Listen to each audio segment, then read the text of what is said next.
So hello everyone, good morning to all. हाँ, तो आज फाइनल का पहला टॉपिक अपना ख़त्म हो चुका था, which is supply under GST, जिसको हम पूरी तरीके से देख चुके थे। तो अब अपना नया टॉपिक चालू हो रहा है, वो है चार्ज अंडर जीएसटी। अब चार्ज अंडर जीएसटी की जब आप बात करते हैं तो कोई भी लॉ आए, हर लॉ में सबसे इम्पोर्टेंट क्या होती है, उसकी चार्जेबिलिटी। पहले importance and significance of this topic पढ़ेंगे, फिर जैसा आपने देखा, जैसे सप्लाई को हमने एक पेज में ख़त्म किया, करेक्ट, उसी तरीके से चार्ज को भी उसी तरीके से एक बाउंड्री बना के, आउटलाइन बाउंड्री बना के उसके अंदर लाने की कोशिश करेंगे। तो charge, as the name suggest, chargeability. तो आज आप जानते हैं कोई भी लॉ बनता है तो सबसे इंपॉर्टेंट होता है उसकी चार्जेबिलिटी, की अल्टीमेटली वो लॉ अप्लाई किस पे होगा, करेक्ट, चार्ज किसको देना है, वो लॉ कंप्लायंस किसने करना है, वो लॉ की बातें फॉलो किसने करनी है। तो कुछ लॉ ऐसे होते हैं जो नाम से क्लियर है, उनके उनमें उनकी चार्जेबिलिटी को लेके उतना सिग्निफिकेंस नहीं होता, वहां क्लैरिटी होती है कि वो लॉ किस पे लगेगा। जैसे कि अगर मैं बात करूं फॉर एग्जांपल कंपनीज एक्ट, तो कंपनीज एक्ट जब आप देखते हैं तो नाम से क्लियर है कि वो किस पे लग रहा है, कंपनी पे, कोई ऐसा कंफ्यूजन नहीं है। तो पता है कि अगर मैं कंपनी हूं तो मुझे कंपनीज एक्ट का कंप्लायंस करना है, फॉलो करना है। दैट मीन्स अगर मैं कंपनी नहीं हूं तो मोस्ट ऑफ द केस में मुझे कंपनीज एक्ट में लिखी गई बातें से मुझे कोई मतलब नहीं है, वो लॉ की चार्जेबिलिटी मुझ पे नहीं है। तो ये होता है चार्जेबिलिटी। लेकिन अब वैसे ही अगर मैं बात करूं, for example income tax law, for example GST law, अब ये नाम से क्लियर नहीं हो रहे कि ये लॉ फॉलो किसने करना है। जैसे पार्टनरशिप एक्ट नाम से क्लियर है किसको फॉलो करना है, एलएलपी एक्ट नाम से क्लियर है किसको फॉलो करना, लेकिन income tax act, GST act किसने फॉलो करना, अब ये नाम से क्लियर नहीं होते, इसलिए इंपॉर्टेंस हो जाती है उनकी चार्जेबिलिटी की। तो जैसे आप देखते हैं इनकम टैक्स, तो इनकम टैक्स की चार्जेबिलिटी आपने पढ़ा होगा तो देखा होगा उसकी चार्जेबिलिटी किस में आती है, सेक्शन 4। तो सेक्शन 4 जो है इनकम टैक्स का 1961 का, तो उसमें बेसिकली बताया गया था कि every person is liable to pay tax on his total income which is earn during the previous years as per the rate prescribed by the relevant finance act in every assessment year. तो यानी अब इससे क्या हुआ, इससे हर सवालों का आपको जवाब मिला कि किसने टैक्स देना है, कब देना है, किस पे देना है, कितना देना है, करेक्ट। तो कौन, कब, कहाँ, कैसे, कितना, ये सारे सवालों के जवाब आपको किससे मिले, चार्जेबिलिटी से मिले। कि हर व्यक्ति ने टैक्स देना है, कौन से, किस पे टैक्स देना है, अपनी टोटल इनकम पे, कौन सी टोटल इनकम पे, जो वो प्रीवियस ईयर में कमाता है, उस प्रीवियस ईयर में कौन से रेट से, वो रेट जो रेलिवेंट फाइनेंस एक्ट बताएगा, उस फाइनेंस एक्ट से टैक्स कब देना है, एवरी असेसमेंट ईयर में। तो ये सारे सवालों का जवाब उसकी चार्जेबिलिटी से निकल के आया। तो इसलिए पूरा फोकस किस पे चला गया, पर्सन, क्योंकि पूरा इनकम टैक्स अप्लाई किस पे होता है, पर्सन। तो फिर वो पर्सन को डिफाइन करना चालू किया और इस तरीके से इनकम टैक्स की चार्जेबिलिटी बनी। ठीक उसी प्रकार से अगर मैं जीएसटी की बात करूं कि आखिर जीएसटी देना किसने, क्या आज आपने जीएसटी देना है, मैंने जीएसटी देना है, दुकानदार ने जीएसटी देना है, चार्जेबिलिटी आखिर है किस पे, who is the person chargeable under the GST law. इस सवाल का जवाब है section 9 of the CGST act. और जब सेक्शन की बात कर रहे हैं तो हम बाय डिफॉल्ट बात कर रहे हैं सीजीएसटी एक्ट की। तो section 9 of the CGST act ये आपको चार्जेबिलिटी को लेकर डील करता है कि जीएसटी में चार्जेबिलिटी किससे आएगी। इससे पहले आपने जो सप्लाई टॉपिक देखा उसमें हमने दो सेक्शन देखे थे, सेक्शन 7 और सेक्शन 8, उसका पूरा detail discussion along with circulars, वो सारी बातें हम डिस्कस करके ऑलरेडी आ रहे हैं। तो एक बार क्लियर हो गया कोई चीज सप्लाई है, करेक्ट, और अगर एक से ज्यादा सप्लाई है तो कंपोजिट है कि मिक्स है, वो देख लिया, तो डिसाइड करना है कि भैया चार्जेबिलिटी किस पे आ रही है। तो चार्जेबिलिटी का जवाब है सेक्शन 9। अब सेक्शन 9 में जब हम चार्जेबिलिटी की बात करते हैं तो आप जानते हैं, आप अच्छी तरीके से, अगर आप सेक्शन 9 ऑफ सीजीएसटी पढ़ रहे हो तो इसका मतलब आप एज गुड एज आप सेक्शन 9 ऑफ एसजीएसटी भी पढ़ रहे हो। तो ये मुझे आपको बताने की जरूरत नहीं है क्योंकि हम देख चुके CGST is equal to SGST. तो जो 174 सेक्शंस हैं सीजीएसटी के, वो word to word, line to line, para to para, sentence to sentence, comma to comma, proviso to proviso, explanation to explanation, सब चीज सेम है, correct. Minimum changes, find replace, find central government, replace by state government, बात अलग है, बाकी other than that सारे provisions उनके same है। तो इसलिए अगर आप सेक्शन 9 ऑफ सीजीएसटी देखते हैं तो मतलब आप सेक्शन 9 ऑफ एसजीएसटी भी देखते हैं। तो चार्ज की जब आप बात करते हैं तो इसका मतलब अगर आपने 9 ऑफ सीजीएसटी पढ़ा तो आपने 9 ऑफ एसजीएसटी भी पढ़ रखा है। और अगर आपने 9 ऑफ एसजीएसटी पढ़ रखा है तो आप जानते हैं जीएसटी को कंप्लाई करने के लिए और भी अलग अलग लॉ है, जैसे कि you have IGST act, you have UTGST act, correct, वो सारे लॉज भी है। अब उनमें आप देखते हैं 25-26 सेक्शन है, बट चार्जेबिलिटी तो हर लॉ में होनी चाहिए। कि आज IGST एक्ट किसने फॉलो करना, UTGST एक्ट किसने फॉलो करना, तो इसलिए चार्जेबिलिटी का सेक्शन सब में कॉमन है। तो अगर आप 9 ऑफ CGST पढ़ रहे हैं तो आप 9 ऑफ SGST पढ़ रहे हैं, अगर आप 9 ऑफ SGST पढ़ रहे हैं तो इसका मतलब आप 5 ऑफ IGST पढ़ रहे हैं, और अगर आप 5 ऑफ IGST पढ़ रहे हैं तो आप 7 ऑफ UTGST भी पढ़ रहे हैं। तो बेसिकली जो आप देख रहे हैं वो ये सब word word, line to line, sentence to sentence एक जैसा चलने वाला है। तो इसका मतलब इसमें भी एक सेक्शन सब एक्ट में कॉमन है, खाली नंबरिंग अलग अलग है। इसका सेक्शन 9 है, उसका 5 है, उसका 7 है, बट अदर देन दैट आगे की सारी बातें इनमें एक जैसी होंगी। क्यों? क्योंकि चार्जेबिलिटी को लेके बात है। तो इसलिए चार्जिंग सेक्शन जो है वो हम तो एक पढ़ेंगे, सब ऑटोमेटिक समझ जाएंगे। तो आप देख रहे हैं 9 ऑफ CGST, आप देख रहे हैं 9 ऑफ SGST, आप देख रहे हैं 5 ऑफ IGST, आप देख रहे हो 7 ऑफ UTGST। तो पहले आउटलाइन बाउंड्री सेट करें। ये जो 9 ऑफ SGST है या CGST है, अब हम बाय डिफॉल्ट 9 पे लेके चलेंगे। ओवरऑल चार्जेबिलिटी में चार्जेबिलिटी किस पे डाली गई है? तो जैसे इनकम टैक्स में देखा था तो एक ही चार्जेबिलिटी थी कि भैया हर व्यक्ति को टैक्स देना है, बात खत्म। फिर वो बस व्यक्ति कौन है वो बताना चालू कर दिया। जब GST में चार्जेबिलिटी की बात आती है, जब यहाँ पे हम चार्जेबिलिटी की बात करते हैं तो ओवरऑल 5 सबसेक्शन है, 5। ये 9 के अंदर हमने कितने सबसेक्शन देखने हैं? 5 ओवरऑल सबसेक्शन देखने हैं। जैसे सप्लाई आपने देखा था सेक्शन 7, तो उसमें कितने सबसेक्शन है? 4। यू हैड 7(1), 7(1)(a), 7(2) और 7(3). तो ये 4 सबसेक्शन थे। उसमें भी देखा 7(3) तो कोई अभी काम का नहीं, तो 7(1) और 7(2) ये प्राइम थे। 7(1) बताया क्या सप्लाई होता है, 7(2) बताया क्या सप्लाई नहीं होता, और अगर सप्लाई है तो 7(1) के बाद 7(1) ने बताया वो सप्लाई गुड्स का है कि सर्विस का। इतना ही देखा था आपने सप्लाई में, करेक्ट। तो जैसे ही वो सप्लाई हुआ, यानी इसका मतलब अब सप्लाई फिक्स हो गया, तो अब उसकी चार्जेबिलिटी किस पे?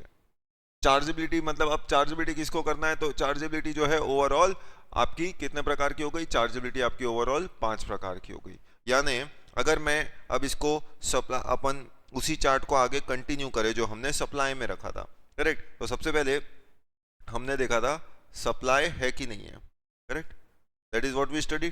तो सप्लाई के लिए हमने देखा था या तो बात 7 सबसेक्शन 1 में आती है या बात 7 सबसेक्शन 2 में आती है। 7(1) में आपने देखा था क्या सप्लाई होता है, तो 7(2) में आपने देखा था क्या सप्लाई नहीं होता है, करेक्ट। फिर वो 7(1) के अंदर फिर आपने वो अलग अलग बातें चालू करी थी, यानी आपने 7(1) के अंदर क्लॉज ए देखा, क्लॉज AA देखा, क्लॉज B देखा और क्लॉज C देखा। ये सब आपको अलग अलग इंस्टेंस में बताएंगे क्या क्या सप्लाई होते हैं। फिर उसके अंदर शेड्यूल 1 2 3 वो सब ठीक है, अलग बात है। अब जैसे ही आपने 7(1)(a), AA, B और C देखा, तो यानी एक बार डिसाइड हो गया कि वो चीज़ सप्लाई है, तो सप्लाई के बाद अगला काम था, यानी एक बार हमने डिसाइड कर लिया वो सप्लाई है, correct. Once the activity is supply, तो फिर वो सप्लाई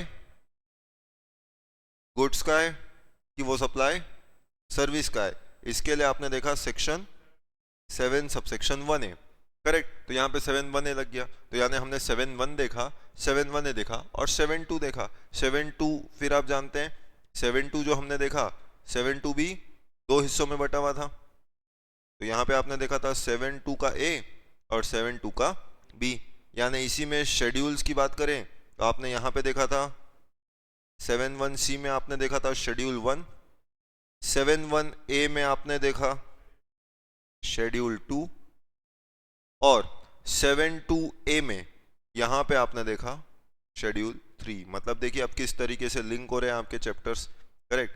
तो ये आपने पूरा सप्लाई के टॉपिक में देखा था। तो ये आपका 7 था पूरा सप्लाई, करेक्ट, जिसमें हमने तीनों शेड्यूल्स उसके कवर अप कर लिया और उसके सेक्शन कवरेज भी पूरी तरीके से देख लेते। फिर अब आप जानते हैं शेड्यूल 1 के 4 पैरा, शेड्यूल 2 उसके 6 पैरा और शेड्यूल 3 उसके 10 पैरा, करेक्ट। तो ये ओवरऑल पूरी बातें हमने डिस्कस करी थी। ये आपका पूरा चैप्टर था सप्लाई।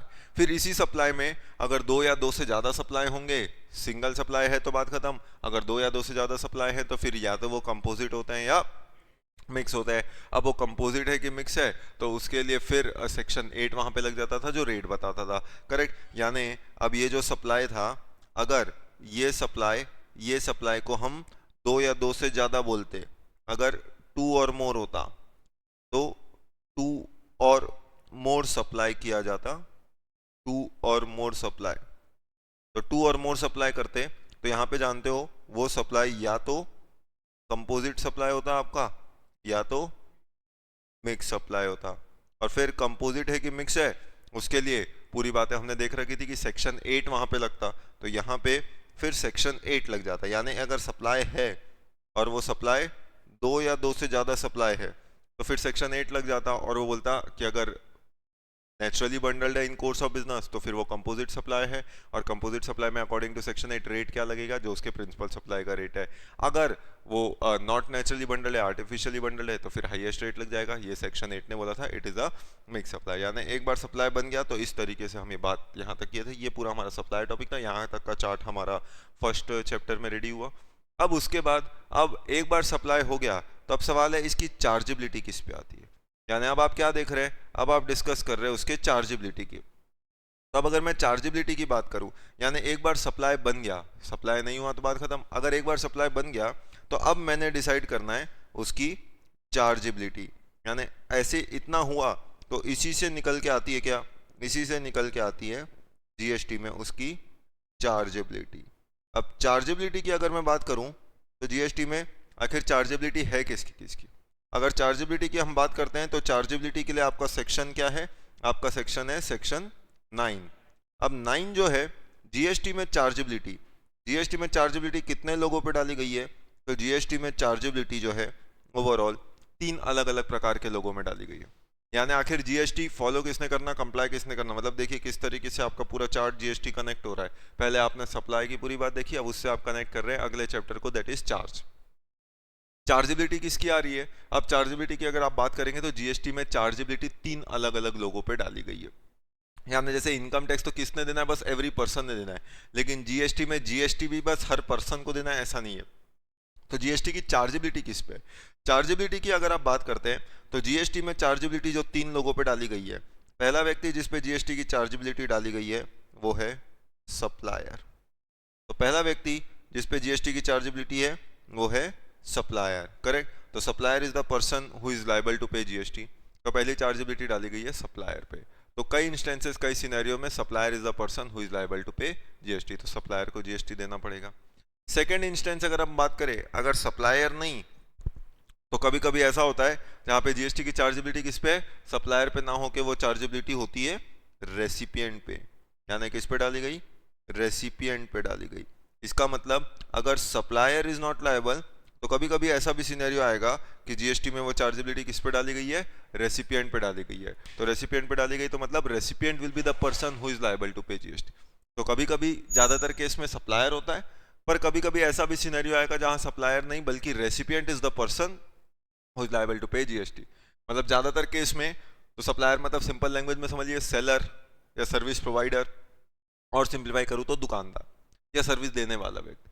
तो ऑब्लिगेशन उस पे होता है जीएसटी देने का, तो he is the person who is liable to pay tax.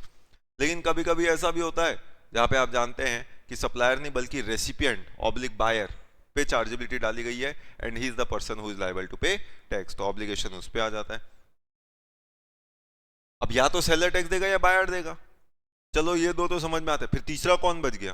कोई भी ट्रांजेक्शन में या तो सेलर होते हैं या बायर होते हैं, तो तीसरा कौन बच गया, तो तीसरा व्यक्ति जिसपे भी जीएसटी की लायबिलिटी डाली गई है, जो हो सकता है ना सेलर है, हो सकता है ना बायर है, लेकिन फिर भी उसको जीएसटी देना पड़ेगा, करेक्ट। तो किसको देना पड़ता है, तो तीसरा व्यक्ति जिसपे जीएसटी डाला गया, चार्जेबिलिटी डाली गई, वो तीसरा व्यक्ति है, वो तीसरा व्यक्ति है ई कॉमर्स ऑपरेटर। ई कॉमर्स ऑपरेटर, ई कॉमर्स ऑपरेटर। तो तीसरी चार्जेबिलिटी जिस व्यक्ति पे डाली गई है वो है ई कॉमर्स ऑपरेटर, करेक्ट। तो ये 3 अलग अलग प्रकार के लोगों पे क्या है, ये 3 अलग अलग प्रकार के लोगों पे जीएसटी की चार्जेबिलिटी जो है वो डाली गई है। तो यानी जीएसटी किसको किसको देना पड़ सकता है, या तो सप्लायर को देना पड़ सकता है, या रेसिपिएंट को देना पड़ सकता है, या फिर ई कॉमर्स ऑपरेटर को देना पड़ सकता है। ये पूरी आउटलाइन बाउंड्री है कि ये लोग लायबल हैं टू पे जीएसटी, ठीक। अब लायबल टू पे जीएसटी है, तो अगर मैं सप्लायर की बात करूं, अगर मैं बात करूं किसकी, सप्लायर की, तो सप्लायर की लायबिलिटी की अगर मैं बात करूं तो सप्लायर जो होता है, सप्लायर जो है वो लायबल होता है जीएसटी में अंडर सेक्शन 9 सबसेक्शन 1 या फिर सेक्शन 9 सबसेक्शन 2। तो जो सप्लायर होता है, सप्लायर की लायबिलिटी होती है अंडर जीएसटी अंडर 9(1) या 9(2). ओवरऑल 5 सबसेक्शन देखना है, ये मैंने आपको बताया। तो उसमें 9(1) या 9(2) का केस है तो वहां पे ऑब्लिगेशन या लाइबिलिटी किसकी है, वहां पे ऑब्लिगेशन लाइबिलिटी होती है सप्लायर की। तो supplier is the person who is liable to pay GST. तो अगर 9(1) का केस बन गया या 9(2) का केस बन गया तो सिंपल लैंग्वेज में समझिए, जो सेलर है, दुकानदार है, he will be the person liable to pay tax under GST, और यही टैक्स कहलाता है, ये सिंपल कहलाता है tax under forward charge, tax under forward charge, यानी इसीलिए कई बार इसको फॉरवर्ड चार्ज मैकेनिज्म भी बोला जाता है। जीएसटी में ऐसा कोई वर्ड नहीं है, लेकिन प्रैक्टिकल लाइफ में इसे आप फॉरवर्ड चार्ज बोलते हैं, करेक्ट। लेकिन कभी कभी ऐसा होता है जब उल्टा, उल्टा मतलब सेलर नहीं बल्कि बायर यानी रेसिपिएंट को बोला जाता है कि you are the person who are liable to pay tax. अब recipient is the person who is liable to pay tax, मतलब ऑब्लिगेशन लायबिलिटी किस पे शिफ्ट कर दी, सेलर से बायर पे। क्या buyer is the person who is liable to pay tax? तो जब buyer is the person liable to pay tax मतलब recipient is the person liable to pay tax, तो कौन कौन से सिनेरियो में रेसिपिएंट लायबल होता है टैक्स पे करने के लिए, कौन कौन से सिनेरियो में recipient is the person who is liable to pay tax, तो इसके लिए बना हुआ है सेक्शन 9 सबसेक्शन 3 और सेक्शन 9 सबसेक्शन 4। तो 9(3) और 9(4) ऑब्लिगेशन कास्ट करते हैं किस पे, रेसिपिएंट पे, कि recipient is the person who is liable to pay tax under GST under reverse charge, इसीलिए आप उसको बोलते हैं फेमसली रिवर्स चार्ज। कुछ पुरानी बातें आपको याद आ रही होंगी इंटर की, कि हाँ कभी कभी ऐसा भी होता था सर, रिवर्स चार्ज पे टैक्स लगता था, करेक्ट। तो जब रिवर्स चार्ज पे टैक्स है मतलब कौन टैक्स दे रहा है, रेसिपिएंट टैक्स दे रहा है। तो रेसिपिएंट के ऊपर ऑब्लिगेशन कहां से आया, वो ऑब्लिगेशन आया या तो 9(3) में या 9(4) में। तो this is the liability under 9(3) और 9(4। तो ये रेसिपिएंट की लायबिलिटी हो गई। और उसके बाद last but not the least आखिरी लायबिलिटी आती है e commerce operators. E commerce operators क्या होते हैं जब हम पढ़ेंगे तब बताऊंगा डिटेल में, करेक्ट। अभी यू सिंपल समझिए, आप जितने भी ऐसे ऑनलाइन परचेजिंग करते हैं या ऑनलाइन चीज़ें मंगवाते हैं, सबसे फेमस अगर बात करें तो फॉर एग्जांपल आपने खाना मंगाना है, कहाँ रेस्टोरेंट में जाके आज की तारीख में आप खाना खाएंगे, तो क्या करते हैं आप, सीधा जोमेटो स्विगी को बोलते हैं लेके आओ, करेक्ट। तो ऐसे पॉइंट ऑफ टाइम पे आप जोमेटो स्विगी क्या है, Zomato Swiggy is an e commerce operator. अब जोमेटो स्विगी अगर ई कॉमर्स ऑपरेटर है तो अब ऐसे इंस्टेंसेस पे ऑब्लिगेशन किस पे डाला गया, अब ऑब्लिगेशन सोचिए, सर्विस प्रोवाइडर कौन है, सर्विस प्रोवाइडर तो रेस्टोरेंट वाला है, खाना कौन दे रहा है, खाना तो रेस्टोरेंट वाला दे रहा है, और रेस्टोरेंट एक सर्विस होती है वो आप देख चुके, करेक्ट। तो सर्विस प्रोवाइडर रेस्टोरेंट वाला हुआ, सर्विस रिसीवर कौन हुए, सर्विस रिसीवर आप हुए जो खाना मंगवा रहे हैं, करेक्ट। अब सोचिए सर्विस प्रोवाइडर ये है, नॉर्मल केस होता तो रेस्टोरेंट वाला टैक्स देता, अगर रिवर्स चार्ज में डालते तो बायर यानी खाना मंगाने वाला ने टैक्स देना था। गवर्नमेंट ने बोला ना हमको इससे टैक्स चाहिए ना हमको इससे टैक्स चाहिए, हमको टैक्स उस व्यक्ति से चाहिए जो ये काम करवा रहा है, इसका मतलब इंटरमीडियरी। तो ई कॉमर्स ऑपरेटर कौन है, एक इंटरमीडियरी। तो ऑब्लिगेशन उसके ऊपर डाल दिया गया, क्या कि इस ट्रांजैक्शन पे हमको टैक्स कौन देगा, इस ट्रांजैक्शन पे टैक्स हमको जोमेटो ऑब्लिक स्विगी देगा। ऐसे कुछ ट्रांजैक्शन हैं, कौन कौन से ट्रांजैक्शन है वो हम देखेंगे, this was just one example. तो वो जो ऑब्लिगेशन आता है ई कॉमर्स ऑपरेटर पे, वो ऑब्लिगेशन कहां से आता है, वो आता है अंडर सेक्शन 9 सबसेक्शन 5। तो इस तरीके से ये ओवरऑल, ये क्या, ये पूरा ओवरऑल आपकी चार्जेबिलिटी बनी है जीएसटी में। तो जीएसटी में ओवरऑल चार्जेबिलिटी जो है वो इन 5 तरीकों से आती है, 2 9(1) और 9(2) सप्लायर के ऊपर ऑब्लिगेशन, 2 9(3) और 9(4) रेसिपिएंट के ऊपर ऑब्लिगेशन, और एक 9(5) में ई कॉमर्स ऑपरेटर जो कि इंटरमीडियरी है उसके ऊपर ऑब्लिगेशन। तो जीएसटी की चार्जेबिलिटी इनके ऊपर आती है। तो मतलब ये 5 सबसेक्शन में कौन कौन लायबल होने वाला है ये आप देख चुके। जैसे आप ये 9(1), 9(2), 9(3), 9(4), 9(5) बोल रहे हैं, मतलब अगर मैं आपको 9(1) ऑफ सीजीएसटी पढ़ा रहा हूँ, इसका मतलब आप क्लियर है कि मैं आपको 9(1) ऑफ एसजीएसटी भी पढ़ा रहा हूँ। अगर मैं आपको 9(1) ऑफ एसजीएसटी पढ़ा रहा हूँ मतलब आपको ये भी क्लियर है मैं 5(1) ऑफ आईजीएसटी पढ़ा रहा हूँ, और 5(1) ऑफ आईजीएसटी मतलब 7(1) ऑफ यूटीजीएसटी ये भी आपको पढ़ा रहा हूँ। तो ये सब सेम है। तो 9 में 5 सबसेक्शन है, 5 में 5 सबसेक्शन है, 7 में भी 5 सबसेक्शन है। तो इस तरीके से ये ओवरऑल 5 सबसेक्शन से बना हुआ आपका सेक्शन 9 है, एक छोटा सा chapter charge under GST, correct है। तो अब क्या करना है, हमको एक एक करके बस यही सीखते जाना है कि सप्लायर कब लायबल होता है, रेसिपिएंट कब लायबल होता है, और ई कॉमर्स ऑपरेटर कब लायबल होता है, करेक्ट। सीखने के लिए तैयार हैं, यस। तो मतलब इंट्रो ले चुके हैं, एंटर कर जाते हैं अब इस टॉपिक पे। तो अब आते हैं 9(1) ऑफ द सीजीएसटी एक्ट। तो बाय डिफॉल्ट हम जो पढ़ रहे हैं वो 9(1) ऑफ सीजीएसटी एक्ट की बात कर रहे हैं। तो सीजीएसटी में 9(1) की जब हम बात करते हैं तो ऐसे पॉइंट ऑफ टाइम पे 9(1) सीजीएसटी एक्ट का मतलब क्या होता है। तो 9(1) के केस में अपन ने देखा सीजीएसटी में क्या होता है।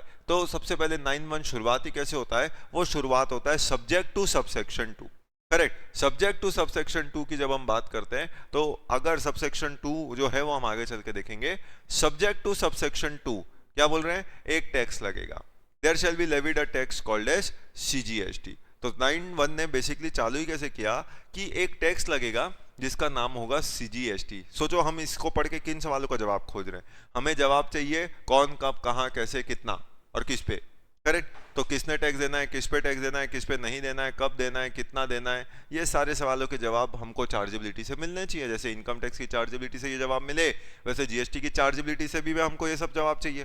तो ऐसे पॉइंट ऑफ टाइम पे 9(1), ठीक। तो 9(1) क्या बोलता है, 9(1) बोलता है there shall be levied a tax called as CGST। तो CGST नाम का एक टैक्स लगेगा, लेकिन वो किस पे लगेगा, तो वो लगेगा केवल इंट्रा स्टेट सप्लाईज पे। याद करिए हमने नेचर ऑफ ट्रांजैक्शन पे देखा था, नेचर ऑफ ट्रांजैक्शन दो प्रकार के होते थे, या तो ट्रांजैक्शन इंट्रा होता था या ट्रांजैक्शन इंटर होता था। इंट्रा किसको बोलते थे, सेम स्टेट या सेम यूटी, तो उसको इंटर स्टेट बोला जाता थे।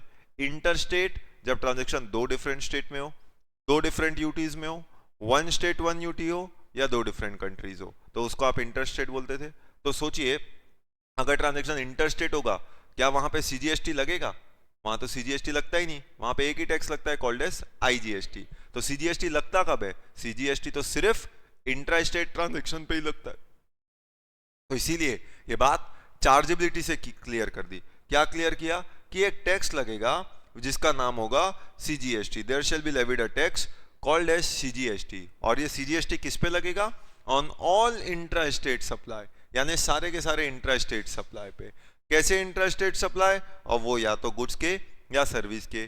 तो there shall be levied a tax called as CGST on all intra state supply of goods और सर्विसेज और बोथ, करेक्ट। तो उन पे लगेगा, सिवाय किस पे नहीं लगेगा, तो एक्सेप्ट ऑन आप जानते हैं सप्लाई ऑफ बेवरेज, तो supply of alcoholic liquor for human consumption, तो उनको तो हमने जीएसटी के अंदर घुसने ही नहीं दिया डे वन से, करेक्ट। तो उसको छोड़ के बाकी कोई भी सप्लाई ऑफ गुड्स सर्विस करो, तो अगर वो इंट्रा स्टेट होगा तो एक टैक्स लगेगा जिसका नाम होगा CGST। क्या बोल रहा 9(1), there shall be levied a tax called as CGST on all intra state supply of goods और सर्विस और both except on supply of alcoholic liquor for human consumption. किस वैल्यू पे लगेगा, तो ऑन वैल्यू ऑफ सप्लाई, जो कि determined होगा under section 15, on the value of supply as determined under section 15। किस रेट से लगेगा, तो उसमें बोला गया at such rate not exceeding 20%, at such rates not exceeding 20% as is notified by government on recommendation of council, correct. तो ये बड़ी कॉमन सी बात है। तो क्या लिखा गया 9(1) में कि एक टैक्स लगेगा which will be called as CGST on all intra-state supply of goods services except on supply of alcoholic liquor for human consumption on value of supply as determined under section 15 at such rates not exceeding 20% as notified by government on recommendation of council। और ये सब देगा कौन, and shall be paid by taxable person, and shall be paid by taxable person. यानी अगर एक एक बात पे हम फोकस करें, एक एक बात को समझे, तो 9(1) ने क्या बोला, तो 9(1) ने पूरा रिकैप दिया क्या कि एक टैक्स लगाया जाएगा जिसका नाम होगा CGST। वो किस पे लगेगा, केवल इंट्रा स्टेट पे लगेगा, ऑन ऑल इंट्रा स्टेट क्या चीज, सप्लाई ऑफ गुड्स और सर्विस और both except on supply of alcoholic liquor for human consumption on value of supply as determined under section 15 at such rates not exceeding 20% as notified by government on recommendation of council and shall be paid by taxable person। तो कौन पे करेगा, taxable person पे करेगा। तो सोचिए इसमें government ने आपके सारे सवालों के जवाब दे दिए।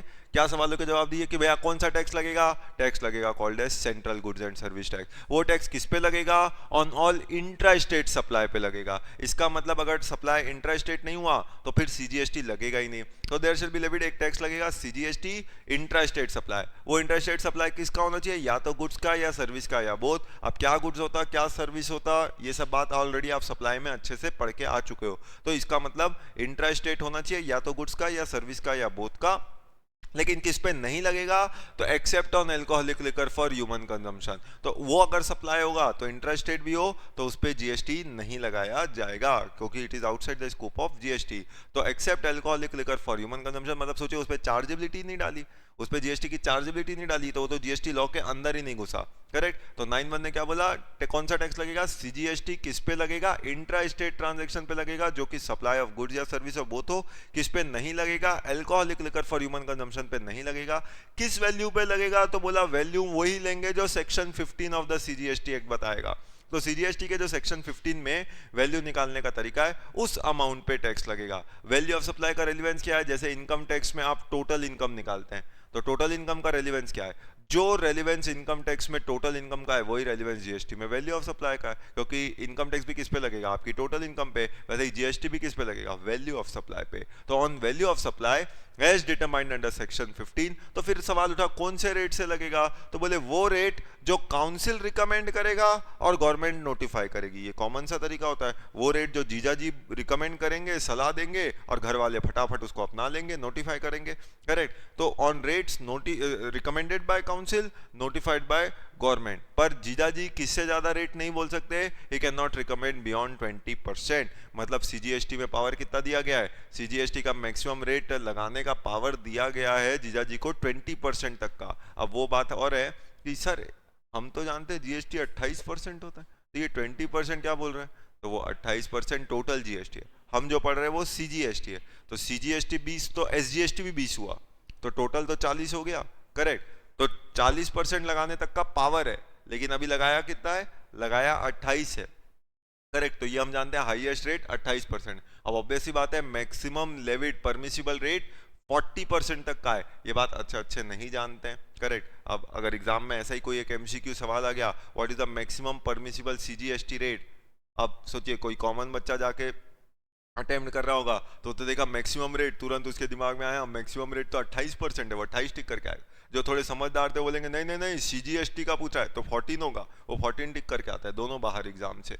करेक्ट। क्योंकि वो पूछ क्या रहा है, मैक्सिमम लगाया कितना वो नहीं पूछा है, मैक्सिमम परमिसिबल कितना है वो पूछ रहा है। तो परमिसिबल कितना है, परमिसिबल तो 20 20 40 है। करेक्ट। तो इसलिए at such rates not exceeding 20% as may be notified by government on recommendation of council. और काउंसिल ने रिकमेंड किया तो गवर्नमेंट ने रेट्स नोटिफाई कर दिए, जिसमें आप जानते हैं हाईएस्ट रेट जो है सीजी का 14 और एसजी का 14, टोटल 28% नोटिफाइड है। करेक्ट, आज की तारीख में। ठीक।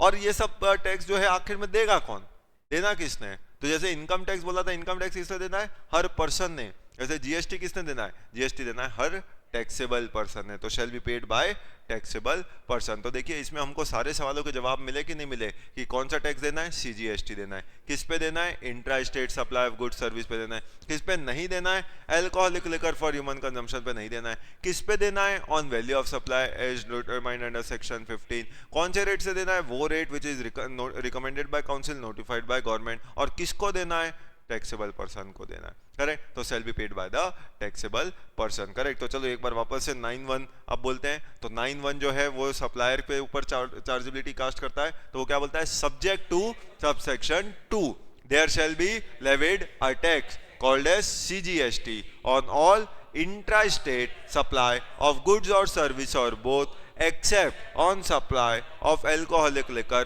for human consumption on value of supply as notified as given under section 15 at such rates not exceeding 20% as may be notified by government on recommendation of council and shall be paid by taxable person। तो ये पूरा एक तरीके से बता दिया गया कि किसको टैक्स देना है। तो ये 9(1) की चार्जेबिलिटी फिक्स हो गई। तो यानी अब ये 9(1) एक एक 5 तो सबसेक्शन देखना है, तो मतलब आप समझ जाइए जैसे हमने सप्लाई का कैसे डीप रूट एनालिसिस किया था, एक एक वर्ड उसका छान डाला था, वैसे ही अब ये 9(1) की एक एक बातों का एनालिसिस करना है। तो अब एक एक बातों का एनालिसिस करना है, तो चलो एनालिसिस शुरू करते हैं रिवर्स सीक्वेंस में। सबसे पहले क्या बोला कि it has to be paid by taxable person, यानी जीएसटी किसको देना है, टैक्सेबल पर्सन को देना है। तो आपके दिमाग में सबसे पहला सवाल आया कि सर टैक्सेबल पर्सन कौन होता है, तो टैक्सेबल पर्सन कौन होता है उसको भी जीएसटी में बताया गया, डिफाइन किया गया। लेटर टी टैक्सेबल पर्सन, तो डेफिनेशन कहीं आखिरी में होनी चाहिए। टैक्सेबल पर्सन को डिफाइन किया गया एक्ट के सेक्शन 2 क्लॉज 107 में। तो 2 क्लॉज 107 जो है वो टैक्सेबल पर्सन क्या है उनको बताता है। तो टैक्सेबल पर्सन जो है उसको डिफाइन किया गया एक्ट के सेक्शन 2 क्लॉज 107 में। अब 2 क्लॉज, अब एक एक करके हम 9(1) में आने वाली बातों को एक एक करके समझ रहे हैं रिवर्स सीक्वेंस में। करेक्ट। तो सबसे पहले क्या बोला कि जीएसटी किसको देना है, टैक्सेबल पर्सन को देना है। तो अब टैक्सेबल पर्सन कौन होता है? तो टैक्सेबल पर्सन को डिफाइन किया गया एक्ट में सेक्शन 2 क्लॉज 107 में। अब 2107 में टैक्सेबल पर्सन कौन है? तो according to 2 clause 107 taxable person मतलब दो प्रकार के लोगों को टैक्सेबल पर्सन बोला गया है। कौन है वो दो प्रकार के लोग? Number 1, a person who is registered under the GST law. तो टैक्सेबल पर्सन का मतलब क्या? Taxable person means a person who is registered under the GST law. तो जो भी पर्सन जो registered under the GST law है वो हो गया टैक्सेबल पर्सन, या फिर a person who is liable to be registered under the GST law. Correct? तो टैक्सेबल पर्सन का मतलब क्या हुआ? A person who is registered under the GST law और a person who is liable to be registered under the GST law. ऐसे लोगों को क्या बोलते हैं? ऐसे लोगों को आप बोलते हैं टैक्सेबल पर्सन। करेक्ट? तो टैक्सेबल पर्सन क्या हुआ? Taxable person means a person who is registered under the GST law और who is liable to be registered under the GST law. अब लायबल टू बी रजिस्टर की अगर हम बात करें तो कौन पर्सन लायबल है रजिस्टर कराने के लिए और कौन लायबल नहीं है? करेक्ट? तो लायबल कौन कौन होता है इसके बारे में मोस्टली आपको मिलता है जीएसटी में दो सेक्शन में, एक है सेक्शन 22 और दूसरा है सेक्शन 24। करेक्ट? तो 22 एंड 24 जो है सीजीएसटी एक्ट के, वो आपको बताता है किसने किसने जीएसटी में अपना रजिस्ट्रेशन करवाना है, मतलब कौन कौन लायबल है। तो अक्सर आपने सुना है कि जीएसटी में लायबिलिटी जो है वो आ जाती है अगर आपका टर्नओवर जो है वो एक लिमिट को क्रॉस कर जाए। जैसे कि वो लिमिट कॉमन लिमिट है 20 लाख, पर कभी कभी कुछ जगह के लिए होती है 10 लाख, कुछ लोगों के लिए कभी कभी हो जाती है 40 लाख। करेक्ट? तो इसलिए ये तीन अलग अलग लिमिट है, 10, 20 और 40 लाख। अब ये जो 10, 20 और 40 लाख की लिमिट है, तो इसका मतलब क्या है? ये 10, 20, 40 लाख की लिमिट अगर क्रॉस हो चुकी है तो I am liable to be registered. तो अगर एक बार मेरी लायबिलिटी टू रजिस्टर हो जाती है तो फिर मुझे रजिस्टर कराना पड़ता है कब? With in 30 days. जैसी ही मेरी लायबिलिटी टू रजिस्टर अराइज हुई तो वो लायबिलिटी टू रजिस्टर अराइज होने के 30 दिन के अंदर अंदर मुझे क्या करना पड़ता है? जीएसटी में अपना रजिस्ट्रेशन कराना पड़ता है। इससे ज्यादा डिटेल में जब हम रजिस्ट्रेशन का चैप्टर पढ़ेंगे वहां पे सीखेंगे, और वहां पे प्रैक्टिकली आप में से किसी का रजिस्ट्रेशन भी कर देंगे जीएसटी में बैठे बैठे यहाँ। करेक्ट? तो वैसे तो आप ऑफिस में ये सब चीजें किए होंगे, देखे होंगे, आर्टिकलशिप में सीखे होंगे। करेक्ट? लेकिन अगर आपका आईडीटी डोमेन नहीं होगा, करेक्ट, वैसे वाले होंगे जहां पे आपने आईडीटी डोमेन को नहीं चुना होगा, मैं उनकी बात कर रहा हूं क्योंकि ऑफिस तो सब जाते हैं। करेक्ट? तो इसलिए तो हम यहाँ पे उन्हीं बच्चों का क्या कर लेंगे? एक रजिस्ट्रेशन प्रैक्टिकल सीख लेंगे। ठीक? बट अदर देन दैट अगर हम बात करें तो आपकी लायबिलिटी थी रजिस्टर होने की, और आपने मान के चलो भैया लॉ कंप्लाइड बच्चे हो तो आप रजिस्टर कराए होगे, तो आप रजिस्टर्ड पर्सन हो। तो अगर आप रजिस्टर्ड पर्सन हो तो आप रजिस्टर्ड पर्सन हो तो आप टैक्सेबल पर्सन भी हो, और टैक्सेबल पर्सन हो तो इसका मतलब आपको क्या करना पड़ेगा? जीएसटी देना पड़ेगा, क्योंकि 9(1) में चार्जेबिलिटी आपके ऊपर आ गई। तो अब 9(1) में चार्जेबिलिटी आई तो अब आपने क्या करना है? आपने वो सारा काम करना है जो कि जीएसटी में एक व्यक्ति से एक्सपेक्ट किया जाता है। क्या एक्सपेक्ट किया जाता है? चुपचाप जाके रजिस्ट्रेशन कराओ, रजिस्ट्रेशन करा के बेचो, तो जिसको बेचोगे उससे टैक्स लो, टैक्स लोगे तो उसको एक इनवॉइस दो कॉल्ड एज टैक्स इनवॉइस, उससे जो पैसा आएगा फिर वैसे ही आप खरीदोगे, उसको पैसा दोगे तो उसको टैक्स दोगे, उसका इनपुट लो। करेक्ट? उसका बिल की कॉपी रखो अपने पास, फिर अपना पेमेंट करो जो भी जीएसटी आ रहा है, आउटपुट में से इनपुट माइनस करके जो बच रहा है उसका पेमेंट करो, पेमेंट के बाद अपना रिटर्न फाइल करो, तो वो सारा काम आपको करना पड़ेगा। करेक्ट? तो you are registered person means you are taxable person, तो आपको जीएसटी लॉ कंप्लाई करना पड़ेगा क्योंकि जीएसटी की चार्जेबिलिटी आपके ऊपर आ गई। करेक्ट? तो सर बढ़िया है, इसका मतलब जो रजिस्टर्ड है वो टैक्सेबल पर्सन है। अब मेरा टर्नओवर मान लो 1 करोड़ है, मुझे रजिस्ट्रेशन कराना है। आपने क्या बोला? जो पर्सन रजिस्टर्ड है वो टैक्सेबल पर्सन है, तो चलो मैं रजिस्टर ही नहीं कराता। अगर सोचिए खाली इतना बोला होता कि टैक्स किसको देना है? जो जीएसटी में रजिस्टर्ड है। अगर ऐसा बोला होता टैक्स किसको देना है? Every registered person needs to pay tax, तो फिर मैं 1 करोड़ का टर्नओवर करता और रजिस्टर ही नहीं कराता अपने आप को। और फिर गवर्नमेंट अगर मुझसे टैक्स मांगने आती तो मैं बोलता आपने तो बोला था जो रजिस्टर्ड है वो टैक्स देगा, मैं तो रजिस्टर्ड ही नहीं हूं, तो टैक्स कैसा? तो फिर क्या गवर्नमेंट ऐसे माफ कर देती उसको? तो इसलिए देखिए स्मार्टली वर्ड क्या इस्तेमाल किया? वर्ड रजिस्टर्ड पर्सन इस्तेमाल नहीं किया, वर्ड इस्तेमाल किया टैक्सेबल पर्सन, और ये दोनों में फर्क होता है। एक है टैक्सेबल पर्सन, आगे चल के बताऊंगा। रजिस्टर्ड पर्सन वर्ड भी डिफाइंड है जीएसटी में 2 क्लॉज 94, और 2 क्लॉज 94 में रजिस्टर्ड पर्सन कौन है? जो कि रजिस्टर्ड है under the GST law. What a definition, registered person means a person who is registered under GST. Correct? तो अब सोचिए उसको रजिस्टर्ड पर्सन बोलते हैं, तो 9(1) की चार्जेबिलिटी रजिस्टर्ड पर्सन पे नहीं है, टैक्सेबल पर्सन पे है। Significance of the word taxable person. तो कल को मान लो मैं लायबल टू रजिस्टर हूं, I am liable to register, लेकिन मैं रजिस्टर नहीं करा रहा हूं, क्या मुझे जीएसटी देना पड़ेगा? Answer is yes. क्या उसकी चार्जेबिलिटी मुझ पे है? Answer is yes. भले ही मैं रजिस्टर्ड नहीं हूं, लेकिन लॉ की नजर में I am a taxable person. तो टैक्सेबल पर्सन हूं तो गवर्नमेंट बोलेगी अच्छी बात है, आप 1 करोड़ का सेल करते हैं, आपने रजिस्टर नहीं कराया, आप रजिस्टर्ड पर्सन तो नहीं है, लेकिन हमारी नजर में आप टैक्सेबल पर्सन है, आपको टैक्स देना पड़ेगा। कॉन्सिक्वेंस समझिए, मतलब रजिस्ट्रेशन नहीं कराने का डबल नुकसान होगा। नुकसान नंबर 1, जब तक मैं रजिस्टर नहीं होऊंगा मैं जिसको बेच रहा हूं उससे टैक्स नहीं ले सकता, क्योंकि only a registered person is entitled to collect tax. तो अगर मैं रजिस्टर्ड नहीं होऊंगा जीएसटी में, तो मैं जिसको टीवी बेच रहा हूँ मैं उससे टैक्स नहीं ले पाऊंगा। भले इनडायरेक्ट टैक्स है, मैं उसका बर्डन शिफ्ट नहीं कर पाऊंगा, लेकिन मेरी liability to pay tax on sale of TV वो तो है। तो जितनी भी टीवी मैंने बेची होगी, गवर्नमेंट उसका टैक्स मांगने मुझसे तो आ जाएगी, पर अब मैंने जिसको टीवी बेची क्या उससे टैक्स ले पाऊंगा? नहीं ले पाऊंगा। तो वो पैसा मेरी जेब से गया, वो पैसा मेरी जेब से गया।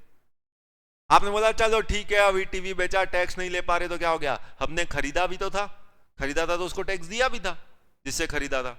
तो जिससे खरीदा उसको टैक्स दिया, तो चलो जीएसटी तो केवल वैल्यू एडिशन पे लगता है, डिफरेंस पे टैक्स दे देंगे। मान लो 50,000 की टीवी बेची थी, तो टीवी 30,000 में खरीदी भी होगी, तो 50,000 में बेची तो उसका टैक्स 18% से 9,000 आता है, तो चलो 30,000 में खरीदी थी तो उसका टैक्स 18% से 5,400 आता है, तो मुझे डिफरेंस 3,600 ही देना पड़ेगा। गवर्नमेंट बोलेगी रुक जाओ। अब क्या ये 5,400 का आपको इनपुट मिलेगा? आगे चल के चैप्टर आएगा आईटीसी, और आईटीसी में आपने देखा था इनपुट किसको मिलता है? इनपुट मिलता है केवल रजिस्टर्ड पर्सन को। यानी वहां पे वर्ड क्या इस्तेमाल किया? वहां पे टैक्सेबल पर्सन वर्ड इस्तेमाल नहीं किया है। पूरे इनपुट टैक्स क्रेडिट चैप्टर में वर्ड इस्तेमाल करेगा रजिस्टर्ड पर्सन। तो आईटीसी किसको मिलेगा? रजिस्टर्ड पर्सन को। टैक्स किसको देना? टैक्सेबल पर्सन को। देखिए कितना स्मार्टली वर्ड इस्तेमाल किया। जब देने की बात आएगी तो टैक्सेबल पर्सन हो तो दोगे, जब लेने की बात आएगी तो रजिस्टर्ड पर्सन ही लेगा। करेक्ट। तो ऐसे पॉइंट ऑफ टाइम में taxable person and registered person. फर्क समझ आया? तो दूसरा नुकसान क्या हुआ कि खरीदते वक्त मैंने टैक्स दिया होगा, भले ही मैंने टैक्स दिया है, क्या उसका इनपुट ले सकता हूं? नहीं। दोनों तरफ से नुकसान। इधर 9,000 जेब से चला गया और 5,400 जो दिया था उसका क्रेडिट भी नहीं मिला, डबल नुकसान। करेक्ट। तो इसलिए if you are liable to register, taxable person उसको भी बोला जाता है who is liable to register. तो बताओ, आप लायबल हो but you do not register, are you taxable person? Yes. अच्छा चलो उल्टा कर। अभी मान लो मेरा टर्नओवर 5 लाख ही है, अभी नया नया काम चालू किया, कल को आप चलो अपने ऊपर ही ले लो, आप सीए बन गए। जैसे ही आप सीए बने, अपनी ऑफिस ओपन करी, ऑफिस ओपन करी तो कुछ क्लाइंट्स को सर्विस दी। अब कुछ क्लाइंट को सर्विस दी तो ऐसा तो नहीं है डे 1 ही आप 20 लाख लिमिट को क्रॉस कर गए, वैसे कर लोगे, आपकी काबिलियत पे मुझे यकीन है। लेकिन मान लो कि अभी ऐसा आपने क्लाइंट को सर्विस दी और टोटल अभी तक आपने 5 लाख रुपए फीस ली है, are you liable to register? नहीं, you are not liable to register. लेकिन आपका मन बहुत था, तो आपने जाके जीएसटी में अपना रजिस्ट्रेशन करा लिया। सवाल नंबर 1, क्या आप अपनी इच्छा से रजिस्ट्रेशन करा सकते हो? यानी मैं लायबल नहीं हूं फिर भी अपने आप को रजिस्टर करना चाहता हूं, तो क्या कर सकता हूं? या फिर वो लिमिट क्रॉस होगी उसके बाद ही रजिस्ट्रेशन मिलेगा? इसका मतलब वॉलेंट्री। क्या वॉलेंट्री आप रजिस्ट्रेशन करा सकते हैं? सब इंटर के लेवल का सवाल है। यस, बिल्कुल आप करा सकते हैं। तो वॉलेंट्री रजिस्ट्रेशन होता है जीएसटी का सेक्शन 25 सबसेक्शन 3 में। ये सेक्शन की चिंता अभी नहीं करना है, वो रजिस्ट्रेशन में आपको याद हो जाता है। लेकिन कहां होता है ये आपको बता रहा हूं। तो वॉलेंट्री रजिस्ट्रेशन होगा एक्ट के सेक्शन 25 सबसेक्शन 3 में। अब 25(3) में अगर आपने वॉलेंट्री रजिस्ट्रेशन कराया, तो अब सवाल नंबर 2, अब मैंने टीवी बेची या मैंने अपने क्लाइंट को सर्विस दी, क्या जीएसटी लेना है मुझे क्लाइंट से? क्या सर्विस दी, क्या उस पर जीएसटी लगेगा? तो जब जीएसटी नया नया आया था तो ये सवाल अक्सर किया जाता था, क्योंकि थ्रेशोल्ड की लिमिट है 20 लाख। मान लो अभी तक मैंने 15 लाख का गुड्स बेचा है और मैं जीएसटी में रजिस्टर करा लिया। अभी मैं जो गुड्स बेचूंगा तो सवाल ये पूछा गया कि वो जो गुड्स बेच रहा हूं क्या उस पर जीएसटी लेना है या वेट करना है 20 लाख का, कि 20 लाख क्रॉस हो जाए, जीएसटी की लायबिलिटी तो उसके बाद आती है, तो क्या करना है? क्योंकि ओल्ड लॉज में अगर हम बात करें जैसे कि सर्विस टैक्स, तो सर्विस टैक्स में क्या होता था? तो सर्विस टैक्स में आपकी रजिस्ट्रेशन की लिमिट होती थी 9 लाख और आपको सर्विस टैक्स देने की लायबिलिटी आती थी जब आपका सर्विस 10 लाख से ज्यादा हो जाए। तो जैसे ही 9 लाख क्रॉस होता था आप रजिस्ट्रेशन कराते थे और उसके बाद भी सर्विस दे सकते थे, उस पर सर्विस टैक्स नहीं लगाते। फिर 10 लाख जब क्रॉस होता है तब आप उस पर सर्विस टैक्स लगाते थे। करेक्ट। तो क्या जीएसटी में वैसा है कि 15 लाख का सेल है, मैं जीएसटी में रजिस्टर्ड हूँ, एक्सपर्ट से पूछा गया कि भैया 15 लाख का सेल हुआ है, अभी और टीवी बेचना है, क्या उस पर जीएसटी लेना है या 20 लाख के बाद ही जीएसटी लेना है? कई एक्सपर्ट्स की राय क्या देखे नहीं हो, 17 साल से हम इनडायरेक्ट टैक्स प्रैक्टिस कर रहे हैं। करेक्ट। इसीलिए 17 कानून खत्म हो गए। और ऐसे इंस्टेंसेस पे जब पहले टर्नओवर क्रॉस होने दो, अभी आपको जीएसटी लायबिलिटी उसके बाद लेनी है। करेक्ट। जिन जिन लोगों ने ऐसी सलाह दी वो दुकानदार और उनके एक्सपर्ट दोनों जेल पे बैठे। करेक्ट। तो मीनिंग देयर बाय उन्होंने आज तक 25 सबसेक्शन 3 पढ़ा ही नहीं, जो क्या बोलता है, जो बोलता है कि आप चाहो तो वॉलेंट्री रजिस्ट्रेशन करा सकते हैं, लेकिन अगर एक बार आपने वॉलेंट्री रजिस्ट्रेशन करा लिया तो all provisions of the act to apply as if you are a registered person. तो आप क्या बन गए? रजिस्टर्ड पर्सन बन गए। और अगर रजिस्टर्ड पर्सन बन गए तो इसका मतलब क्या हुआ? आप टैक्सेबल पर्सन भी बन गए। और टैक्सेबल पर्सन बन गए इसका मतलब क्या? 9(1) लग गया आप पे, और 9(1) लग गया मतलब क्या? लग गया। करेक्ट। तो ऐसे पॉइंट ऑफ टाइम पे मतलब अभी जीएसटी लग गया आप पे, तो 9(1) की एप्लीकेबिलिटी जो है वो आपके ऊपर आ गई। बोले ये बात क्लियर हो कि नहीं? इसका मतलब क्या सीखा हमने कि if a person is liable to register but does not register, क्या वो टैक्सेबल पर्सन है? लॉ की नजर में yes, he is a taxable person. और टैक्सेबल पर्सन है तो क्या जीएसटी की लायबिलिटी आई? आ गई। Number 2, person not liable to register, वो लायबल नहीं है पर फिर भी वो अपने आप को रजिस्टर करा लेता है, यानी वॉलेंट्री रजिस्टर कराता है, तो वो रजिस्टर्ड पर्सन बन गया। सवाल है क्या उस पर जीएसटी की लायबिलिटी आएगी? क्या वो टैक्सेबल पर्सन है? द आंसर इज यस, उसे भी टैक्सेबल पर्सन माना गया है। करेक्ट। तो ये क्लियर हो गया, इसका मतलब हमने ये अंडरस्टैंडिंग ले ली। तो टैक्सेबल पर्सन कौन होता है? 2107 में बोला गया taxable person means a person who is registered under the GST law और who is liable to be registered under the GST law. ये दोनों प्रकार के लोगों को टैक्सेबल पर्सन बोला गया, और टैक्सेबल पर्सन हो तो 9(1) आप पे अप्लाई हो गया। अब रजिस्टर्ड पर्सन कौन है ये बता चुका, person who is registered under the GST law. फिर एक बताऊंगा, it does not include unique holders, UIN holders, unique identification number holders. ये सब क्या है सही समय पे देखेंगे। करेक्ट।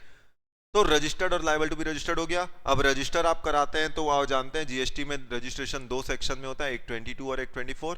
तो जो हम लिमिट देखते हैं थ्रेशोल्ड वाली कि 10, 20, 40 लाख क्रॉस होगा तब आपने रजिस्ट्रेशन कराना है, तो बेसिकली वो जो 20 लाख वाली लिमिट है वो सब कहाँ दी गई है? वो दी जाती है 22 में, वो थ्रेशोल्ड बेस्ड रजिस्ट्रेशन है। लेकिन फिर आप ये भी जानते हैं कि कुछ कुछ इंस्टेंसेस ऐसे हैं जीएसटी में जहां पे अगर आपने ये काम किया तो फिर भूल जाइए कोई थ्रेशोल्ड लिमिट के बारे में। वहां पे आपको क्या करना है? आपको कंपलसरी रजिस्ट्रेशन कराना है। कंपलसरी मतलब कोई थ्रेशोल्ड बेनिफिट नहीं मिलेगा। एग्जांपल के तौर पे अगर आपने इंटरस्टेट सप्लाई कर दिया, तो अगर आपने इंटरस्टेट सप्लाई कर दिया मतलब इंटरस्टेट सेल कर दिया तो लायबिलिटी फॉर कंपलसरी रजिस्ट्रेशन है। फिर आपका टर्नओवर कितना भी, हमको उस टर्नओवर से मतलब नहीं, 24 में आपने कंपलसरी रजिस्ट्रेशन कराना पड़ता है, तो you are liable to be registered. Correct. तो ऐसे इंस्टेंसेस में 24 पूरी लिस्ट है, वो रजिस्ट्रेशन में देखेंगे उस लिस्ट को, तो उनमें से कोई भी काम किया तो वो कंपलसरी रजिस्ट्रेशन का केस बन जाएगा। तो ये दोनों से आपको क्या पता चलता है? ये दोनों से आपको पता चलता है कि कब आप लायबल टू बी रजिस्टर्ड हो। तो अगर नॉर्मल रजिस्ट्रेशन है थ्रेशोल्ड वाला या कंपलसरी रजिस्ट्रेशन है तो आप लायबल टू बी रजिस्टर्ड होते हैं। और कभी कभी आप अपनी इच्छा से रजिस्टर करा लेते हैं तो वो एक तरीके से वॉलेंट्री रजिस्ट्रेशन भी हो जाता है। मतलब अगर लायबल हो तब तो रजिस्टर कराना ही है, लेकिन कभी कभी लायबल नहीं भी होते तो भी रजिस्टर करा लेते हो, तो वॉलेंट्री रजिस्ट्रेशन वो होता है 25, टू बी मोर स्पेसिफिक ये वॉलेंट्री रजिस्ट्रेशन होता है 25(3) में। करेक्ट। तो ऐसे इंस्टेंसेस पे अगर आपने वॉलेंट्री रजिस्ट्रेशन भी करा लिया तो you are registered person, in turn you are taxable person. तो बोलिए टैक्सेबल पर्सन का कंसेप्ट पूरी तरीके से क्लियर? यस और नो? यस। तो टैक्सेबल पर्सन भी हमने पूरी तरीके से सीखा। तो एक एक करके अगर हम देखते चल रहे हैं तो रिवर्स सीक्वेंस में चल रहे हैं। शैल be paid by taxable person. अब टैक्सेबल पर्सन कौन है आप सीख चुके? यस। अब ये टैक्सेबल पर्सन को क्या करना है? जीएसटी देना है। कौन से रेट से? Rate not exceeding 20% as notified by government on recommendation of council. तो अब रेट्स की बात करते हैं। तो रेट्स की अगर बात करेंगे तो आप इसके बारे में अच्छी तरीके से जानते हैं कि जीएसटी में रेट जो हैं वो क्या है, दो तरीके से दिए गए। तो जीएसटी में रेट जो है वो दो तरीके से दिए गए। कौन से दो तरीके से रेट? कुछ होते हैं जनरल रेट, तो कुछ तो हैं आपके जनरल रेट, और कुछ होते हैं स्पेशल रेट्स। क्या? कुछ होते हैं जनरल रेट, कुछ होते हैं स्पेशल रेट। जनरल रेट जो कि बेसिकली जीएसटी में आप जानते हैं ये काम काउंसिल को सौंपा गया था कि भैया आज सुई से लेकर तलवार तक हजारों चीजें बनती हैं, कौन सी चीज पे जीएसटी का कौन सा रेट होगा, तो ऐसे कौन कौन से रेट्स हैं वो आप बताइए। ये काउंसिल से सलाह मशवरा किया गया था, ये सब जीएसटी से लगने से पहले की बात है। तो काउंसिल को जवाबदारी सौंपी गई थी article 279A of the constitution, याद करिए, जहां पे काउंसिल को ये पावर दिया गया था कि आप रिकमेंड करिए और आपके रिकमेंडेशन के बेसिस पे हम नोटिफाई करेंगे। तो काउंसिल ने छानबीन करी और क्या किया, फिर ऐसे अलग अलग ओवरऑल कितने रेट्स बनाए? 5 अलग अलग रेट्स बनाए। ये जो 5 रेट्स है इनको क्या बोला गया? इनको बोला गया general rates. This 5 were called as general rates. तो ये जनरल रेट कौन कौन से, मतलब समझिए ऐसे कुछ 5 बॉक्सेस रखे गए काउंसिल के द्वारा। तो ऐसे box 1, box 2, box 3, box 4, box 5, ये 5 अलग अलग बॉक्स है, बकेट है, और वो बकेट के अंदर चीजें डालते गए कि टीवी, फ्रिज, मोबाइल, एसी इसमें चले जाओ, कंप्यूटर इसमें चले जाओ, एयरक्राफ्ट इसमें चले जाओ। तो ऐसे करके सब गुड्स और सर्विस को इन 5 अलग अलग बकेट्स में डाला गया, और हर बकेट के बाहर क्या लिखा हुआ था? एक रेट। तो एक बकेट के बाहर लिखा हुआ था 0%, एक के बाहर लिखा हुआ था 12%, एक के बाहर लिखा था 18%, एक के बाहर लिखा था 28%, ऐसे करके 5 अलग अलग रेट जो है वो लिखे गए थे। तो जीएसटी में ये 5 रेट जो है इनको क्या बोला जाता है? इनको बोला जाता है general rates. These are called as general rates. तो जनरल रेट कौन कौन से? 0, 5, 12, 18, 28। तो ये आपके 5 रेट्स है। अब आप जानते हैं जब भी मैं आपको रेट्स बताता हूं मैं टोटल पे बात करता हूं, मैं वो आधा आधा रेट बता के फिर कंफ्यूज नहीं करता। तो ये जो 0, 5, 12, 18, 28 है ये टोटल जीएसटी के रेट्स है। तो अगर आपको सीजीएसटी के रेट्स जानना है तो बड़ा सिंपल है, उसका आधा आधा कर दो। तो 5 सीजीएसटी के जनरल रेट्स कौन से हो गए? 0, 2.5, 6, 9 और 14। तो ये 5 आपके सीजीएसटी के रेट है। यही 5 आपके एसजीएसटी ऑब्लिक यूटी जीएसटी के भी रेट हो गए, करेक्ट। तो अगर 0, 5, 12, 18, 28 बोल रहा हूं तो बेसिकली ये कौन से रेट्स हैं? ये आईजीएसटी के रेट्स हैं। तो ये जो रेट्स है ये आईजीएसटी के रेट्स है, क्योंकि what is IGST? IGST is nothing but sum total of CG plus SG. ठीक बात है कि नहीं? तो इसका मतलब यहाँ पे रेट्स में ऐसे जनरल रेट्स है। अब ये जनरल रेट्स तो रखे गए, लेकिन अब सोचिए हजारों चीजें बनती हैं, हजारों सर्विसेज होती है, सबको एक जैसा रेट्स लगा पाना पॉसिबल नहीं है। कई बार कुछ एक महान लीडर ने बोला कि अगर हमारी गवर्नमेंट आ गई तो हम आपका ईज ऑफ डूइंग जीएसटी कर देंगे। बोले कैसे? बोले ये सब इतने अलग अलग रेट्स क्यों करना, ये सब अपन ने सिंगल रेट कर देना। किसने बोला? आप जानते हो, नाम तो अपन किसी का लेते नहीं, करेक्ट। तो मीनिंग उसने बोला ईज ऑफ डूइंग बिजनेस। इतना ईज ऑफ डूइंग बिजनेस करेंगे कि 1 नेशन 1 टैक्स 1 रेट, हम रेट भी एक कर देंगे। रेट एक कर देंगे मतलब मान लो ये सब 5 अलग अलग रेट की जगह 0, 5, 12, 18, 28 की जगह एक सिंगल रेट ले आएंगे, मान लो 15%। हमारी गवर्नमेंट आ गई तो सीधा ऐसा करके 15% जीएसटी लगा देंगे। अब सोचिए basically ease of doing business का मतलब सिर्फ यही नहीं होता कि ईज ऑफ कंप्लायंस और मतलब ईज ऑफ टैक्स कैलकुलेशन, कि कहां ये सब अलग अलग रेट निकालोगे, एक रेट से निकालो ईज ऑफ कैलकुलेशन। अब ईज ऑफ कैलकुलेशन कर तो दिया, लेकिन सोचिए इसका इफेक्ट क्या पड़ेगा। आज ये 0, 5, 12, 18, 28 किस बेसिस पे रखा गया? तो जो गवर्नमेंट को लगता है जो असेंशियल चीज है, कमोडिटी है, जिसका इस्तेमाल ज्यादातर लोग करते हैं, करेक्ट, बेसिक नेसेसिटी है, जैसे खाने पीने की चीजें, आटा, मैदा, बेसन, तो ये सब चीजों को बेसिकली किस में डाला? 0%। तो बेसिकली दे आर अंडर 0%, तो उन पे कोई टैक्स नहीं लगता। क्यों? क्योंकि इसका इस्तेमाल ज्यादातर लोग करते हैं। फिर अगर कोई चीज असेंशियल है लेकिन हाँ थोड़ा बहुत टैक्स उसमें लगा सकते हैं, तो उसको डाला 5% में। जैसे कि फॉर एग्जांपल कपड़ा, रोटी, कपड़ा, मकान, तो रोटी असेंशियल 0%, कपड़ा चलो 5%, असेंशियल है लेकिन थोड़ा बहुत टैक्स लग सकता है तो 5% में डाला। ऐसे करके धीरे धीरे फिर कुछ को 12 में डाला, कुछ को 18 में डाला, फिर आखिरी आया 28। 28 में कैसी चीजों को डाला? 28% भी रेट है पर बहुत कम चीजें हैं उसमें। प्राइमरीली 2 तरीके की चीजों को 28% में रखा गया। कौन सी 2 प्रकार की चीजें? नंबर 1 लग्जूरियस, करेक्ट, यानी महंगी महंगी गाड़ियां, महंगे महंगे होटल्स। तो गवर्नमेंट का मानना है कि भैया जब तू 1 करोड़ की गाड़ी में घूम सकता है तो तू 28% जीएसटी भी दे सकता है।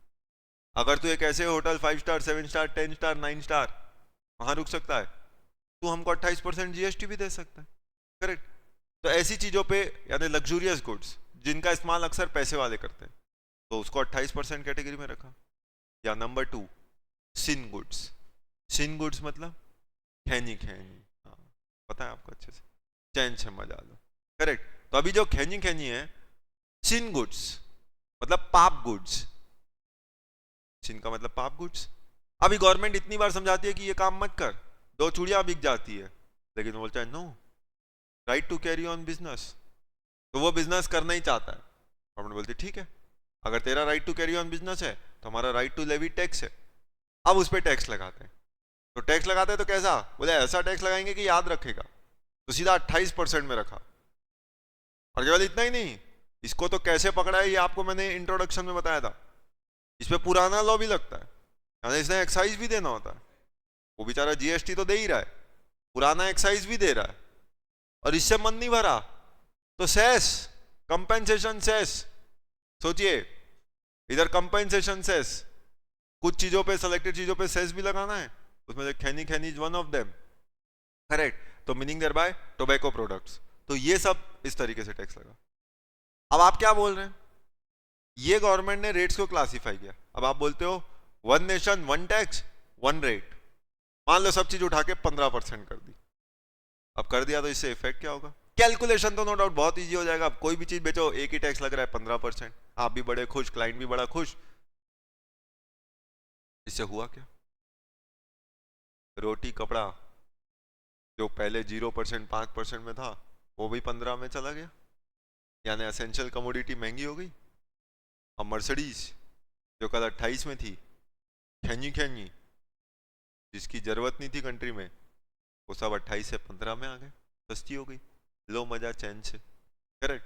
तो मीनिंग देयर बाय क्या हुआ, is this what is desired? क्या ईज ऑफ कैलकुलेशन का मतलब ऐसा कुछ करना होता है? नहीं। तो इसलिए कुछ चीजें ईज ना हो तो ही ठीक। जैसे आप बोलते हो ना, सिलेबस अगर इजी हो जाता तो कितना होता, मजा आता। करेक्ट। अगर सिलेबस इजी हो जाता तो आपकी कोई वैल्यू रहती फिर? तो समझ आया क्यों one of the toughest course है? तो आप चीज ही वो करते हैं जो वन ऑफ द टफेस्ट है। सो आप जब तक सीए बनते हैं आप ये सारी टफनेस को झेल के बनते हैं, तो उसके बाद फिर कोई भी सिनेरियो आए फिर लाइफ आपके लिए इजी हो जाती है। कोर्स इजी होगा तो लाइफ टफ होगी, कोर्स टफ है तो लाइफ इजी होगी। अब आप डिसाइड कर लो आपने क्या चाहिए, ईज ऑफ लाइफ चाहिए कि ईज ऑफ कोर्स चाहिए। करेक्ट। बाकी चॉइस आपका है। ठीक, वेरी गुड। तो समझ गए सर, 2-4 सब्जेक्ट और बढ़ा दो फाइनल में, अभी टफ कर दो। करेक्ट। तो ऐसे पॉइंट ऑफ टाइम पे ठीक है, इतना भी टफ नहीं करना है। करेक्ट, कि लाइफ जीने के लिए ही ना बचे। तो ऐसे पॉइंट ऑफ टाइम पे कहने का मतलब, तो अब 0, 5, 12, 18, 28 ये 5 रेट रखे गए। तो जीएसटी काउंसिल ने रिकमेंड ये 5 रेट्स ही किए थे, ये रेट्स आने वाले थे। अब प्री जीएसटी एरा में क्या हुआ, ये रेट्स तो पहले ही, ये सब काम तो जीएसटी आने से पहले हो चुका था।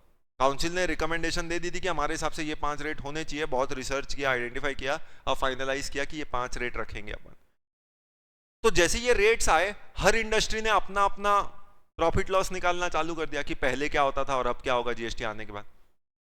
तो हर सेक्टर ने जो खुद नहीं कर पाए वो ऐसे कुछ समझदार चार्टर्ड अकाउंटेंट्स की सर्विस लेना चालू कर दिया जीएसटी से पहले, कि बताओ भैया जीएसटी आएगा तो उस पर हमारे बिजनेस पे क्या इंपैक्ट पड़ेगा।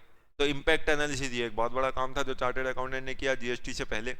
हर इंडस्ट्री का इंपैक्ट एनालिसिस किया जीएसटी पे।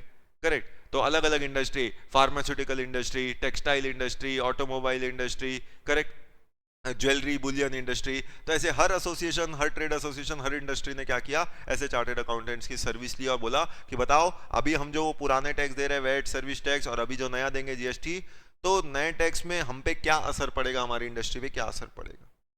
तो वैसे तो सारी इंडस्ट्रीज पे मोर और लेस, मतलब जितना भी टैक्स वो पुराना देते आ रहे थे, उनको पता था समय के साथ साथ थोड़ा रेट बढ़ता ही है, तो सबका रेट थोड़ा बहुत बढ़ना था। जैसे फॉर एग्जांपल सर्विस टैक्स की बात करें तो सर्विस टैक्स की जब मृत्यु हुई 30 जून 2017, उस दिन उसका रेट होता था 15%। तो 15% था। तो आप जानते हैं जीएसटी में ज्यादातर सर्विस को किस में डाला गया है, 18% ब्रैकेट में। तो वो रेट बढ़ के 15 से क्या हुआ, 18। मतलब 30 जून तक आप 15% देते थे, 1 जुलाई से आप 18% देना चालू कर दिए। तो इंक्रीमेंट हुआ। कितना इंक्रीमेंट हुआ, परसेंटेज टर्म में निकालो तो ऐसे देखो, एब्सोल्यूट टर्म में 3%, परसेंटेज में निकालो तो 15 से 18 हुआ, मतलब 20% बढ़ा ना।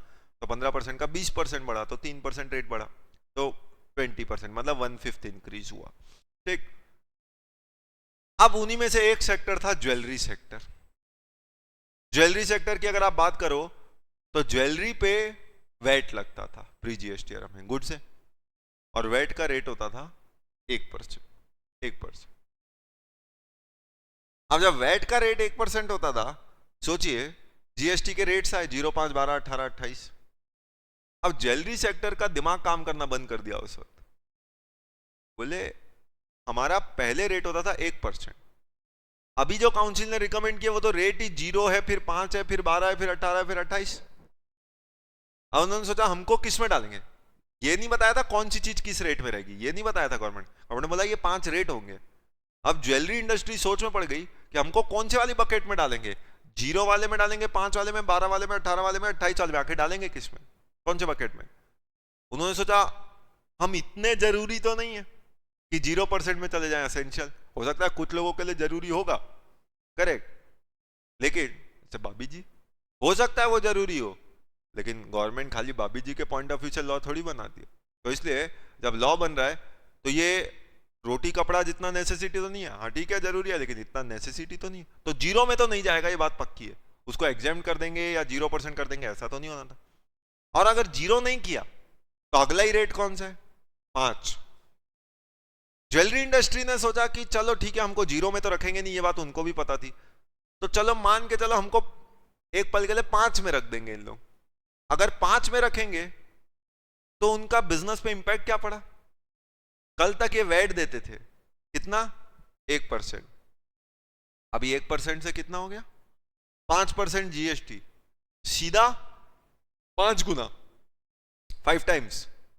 कल तक 1 लाख की ज्वेलरी बेचने पे 1000 वैट देते थे, अब 5000 जीएसटी देंगे।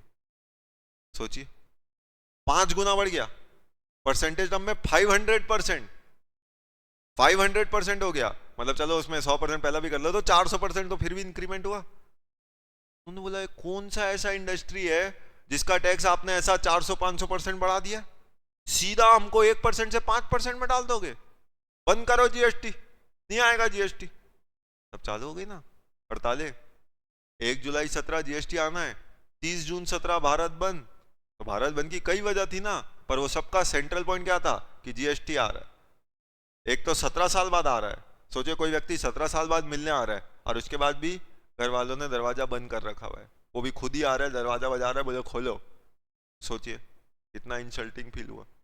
तो मीनिंग देयर बाय, कहने का मतलब ज्वेलरी इंडस्ट्री ने बोला 0% और 5%, हमारा सीधा 5% बढ़ जाएगा, नहीं चलेगा। तो फिर ये 5 को जनरल रेट्स बोले गए, फिर जरूरत पड़ने पे ऐसे कुछ स्पेशल रेट्स भी दिए गए। जनरल रेट्स को ही आप बोलते हैं फ्लोर रेट्स, क्या बोलते हैं, floor rates. These are also called as floor rates, मतलब बेसिक रेट्स है। तो ज्यादातर जितनी भी चीजें वो सब इसी रेट में आती है, 0, 5, 12, 18, 28। पर कुछ चीजें हैं जिसके लिए गवर्नमेंट ने कुछ स्पेशल रेट्स दिए हुए। वैसे रेट्स पता करना आपके सिलेबस का हिस्सा नहीं है, कौन सी चीज पे क्या रेट होगा ये आपसे एक्सपेक्ट नहीं किया जाता जानना at examination level, correct, question में दिया होगा, और नहीं भी दे तो बाय डिफॉल्ट आपका अजम्पशन होता है 18% से मान के सॉल्व करना क्वेश्चन को, कि बाय डिफॉल्ट रेट 18% मानो, क्योंकि ज्यादातर चीजें जो है वो 12 और 18 दो में रहती है, करेक्ट। 0 में कम चीजें हैं, 5 में, मतलब ये सब बेसिक चीजें हैं, 28 में बहुत कम चीजें हैं, तो मेन रेट्स होते हैं 12 और 18 जीएसटी के, करेक्ट। और जिसको आप अगर सुन रहे हो तो धीरे धीरे जीजा जी की बात ही चल रही है, पर अभी ये सब ऑन एयर बातें हैं, रियलिटी में तो आई नहीं कि आगे चल के ये 12 और 18 को मिक्स कर देंगे, तो ये 5 की जगह हम 4 रेट कर देंगे, तो हो सकता है एक रेट लाए कोई बीच का रास्ता 15%, तो 15% करेंगे तो ये 12-18 हट जाएंगे, बट अभी ये सब खाली ऑफ एयर बात है, ऐसा कोई रियलिटी कुछ नहीं है। तो आज की तारीख में तो अभी 5 रेट्स हैं, 0, 5, 12, 18, 28। अब ये जो रेट्स हैं, तो फिर क्या किया, कुछ सेलेक्टेड गुड्स और कुछ सर्विसेज के लिए स्पेशल रेट्स दिए गए। ये सिर्फ नॉलेज के लिए है, ताकि ऐसा कुछ आइडिया होना चाहिए प्रैक्टिकल लाइफ का भी, खाली हमने एग्जाम पास होने के हिसाब से नहीं पढ़ना, क्योंकि ये फाइनल टाइम है जब आप किसी टैक्स लॉ को पढ़ रहे हैं, समझ रहे हैं, उसके बाद आप पढ़ेंगे तो सही, लेकिन एज अ क्लास आप कभी नहीं पढ़ेंगे, करेक्ट। तो सीधा आप जब काम में जाएंगे तो आपको एक इंडस्ट्री का फेयर इनफ आइडिया भी होना चाहिए। तो इसलिए ज्वेलरी सेक्टर खास तौर पे उनके लिए अलग से रेट्स लाए, जिसको बोला जाता है स्पेशल रेट्स। अब वो स्पेशल रेट्स क्या है? तो स्पेशल रेट्स ऐसे तो बहुत सारे हैं, यहाँ पे मैंने सब नहीं दिए, करेक्ट। जैसे सर्विस के भी कुछ स्पेशल रेट्स है, गुड्स के भी कुछ स्पेशल रेट है, पर जो ज़्यादा प्रैक्टिकली यूज होता है वो मैंने आपको बताया। जैसे कि उन्हीं में से एक है 3% और एक है 0.25%। अब 3% किसको रखा? 3% ही बनाया है ज्वेलरी के लिए, 3%। अब 3% ज्वेलरी पे बनाया तो ज्वेलरी इंडस्ट्री ने बोला यार तो भी हमारा 200% इंक्रीज हो रहा है, 1% से 3%, 200% की मतलब डबल से भी ज्यादा इंक्रीज हो रहा है। ऐसा किसका इंक्रीज किया है आपने आज तक? बताओ, बोले एक भी एग्जांपल बताओ, कौन सी इंडस्ट्री का आपने टैक्स 200% बढ़ा दिया? गवर्नमेंट ने बोला बस बहुत हो गया, बहुत बात तुम्हारी सुन ली, तुम्हारे लिए स्पेशल रेट बनाया ना। और ये 3% मतलब 1.5% है। तुम खाली वेट से क्यों कंपेयर कर रहे हो? क्या एक्साइज नहीं देते थे क्या? एक्साइज का भी तो रेट होता था 1%। बोले वो तो हम भूल ही गए थे। तो यानी ज्वेलरी जो है 1% एक्साइज और 1% वेट देता था। अब वो एक एक को गवर्नमेंट ने 1.5 कर दिया, तो उतना तो सहन करना पड़ेगा कि नहीं करना पड़ेगा? तो इसलिए रेट रखा 3%, क्योंकि अब यहाँ एक्साइज अलग लगेगा नहीं, वेट अलग लगेगा नहीं, एक ही लगेगा जीएसटी, तो बोला 3%। और 3% मतलब टोटल। तो अब 1 लाख की ज्वेलरी बिकेगी तो उस पर 3% जीएसटी लगेगा, 3,000 रुपए। वो 3,000 में 1,500 मोदी जी रखेंगे, 1,500 साई जी रखेंगे, मतलब सेंट्रल गवर्नमेंट और स्टेट गवर्नमेंट, करेक्ट। तो इस तरीके से ये 3% हुआ। फिर 0.25%, ये किसके लिए? तो ये 0.25% किस पे लगता है? 0.25% तो किस पे लगता है? हाँ, तो 0.25 आईडीटी डोमेन नहीं है? आईडीटी डोमेन है, अच्छा ऑफिस जाते हो फिर यही पूछना पड़ेगा, ठीक। तो 0.25% ये किस पे लगता है? ये लगता है precious semi precious stones, correct. Meaning thereby हीरा है सदा के लिए। अभी जो हीरा है सदा के लिए, तो वो हीरा पे रेट क्या है? कौन सा हीरा? सूर्यवंशम वाला, वो तो अनमोल है, करेक्ट, हर दिन आता है। तो ऐसे पॉइंट ऑफ टाइम पे मीनिंग देयर बाय, यहाँ पे जब हम बात कर रहे हैं तो ये हीरा मतलब डायमंड, स्टोन्स, ऐसी सब चीजें, प्रीशियस सेमी प्रीशियस स्टोन्स, तो उन पे रेट है 0.25%। और ये जीएसटी का रेट बोल रहा हूं ना, 0.25 मतलब इसका भी आधा आधा, तो इसका आधा मतलब 0.125% सीजीएसटी और एसजीएसटी के रेट। बोलो क्लियर है कि नहीं है? तो ऐसे सर्विस में भी कुछ अलग अलग रेट्स है, जैसे 7.5% एक रेट है, 1.5% एक रेट है, इवन 0.1% भी रेट है। तो अलग अलग चीजों पे अलग अलग रेट्स हैं। वो रेट्स हमें जानना ऑब्जेक्टिव नहीं है, पर हाँ ऐसे रेट्स होते हैं, आपको पता होना चाहिए। पर ये कॉमनली है, ये पता होना चाहिए। These are the common rate, 0, 5, 12, 18, 28। ठीक बात है कि नहीं? तो इसका मतलब रेट्स क्या है, हम रेट्स भी सीख गए, मैक्सिमम रेट भी सीख चुके। सीजी एसजी यूटी का मैक्सिमम रेट 20%, आईजी का मैक्सिमम रेट 40%। बोलो समझ में आ रहा है? तो रिवर्स सीक्वेंस पे हम चल रहे हैं। टैक्स कौन देगा?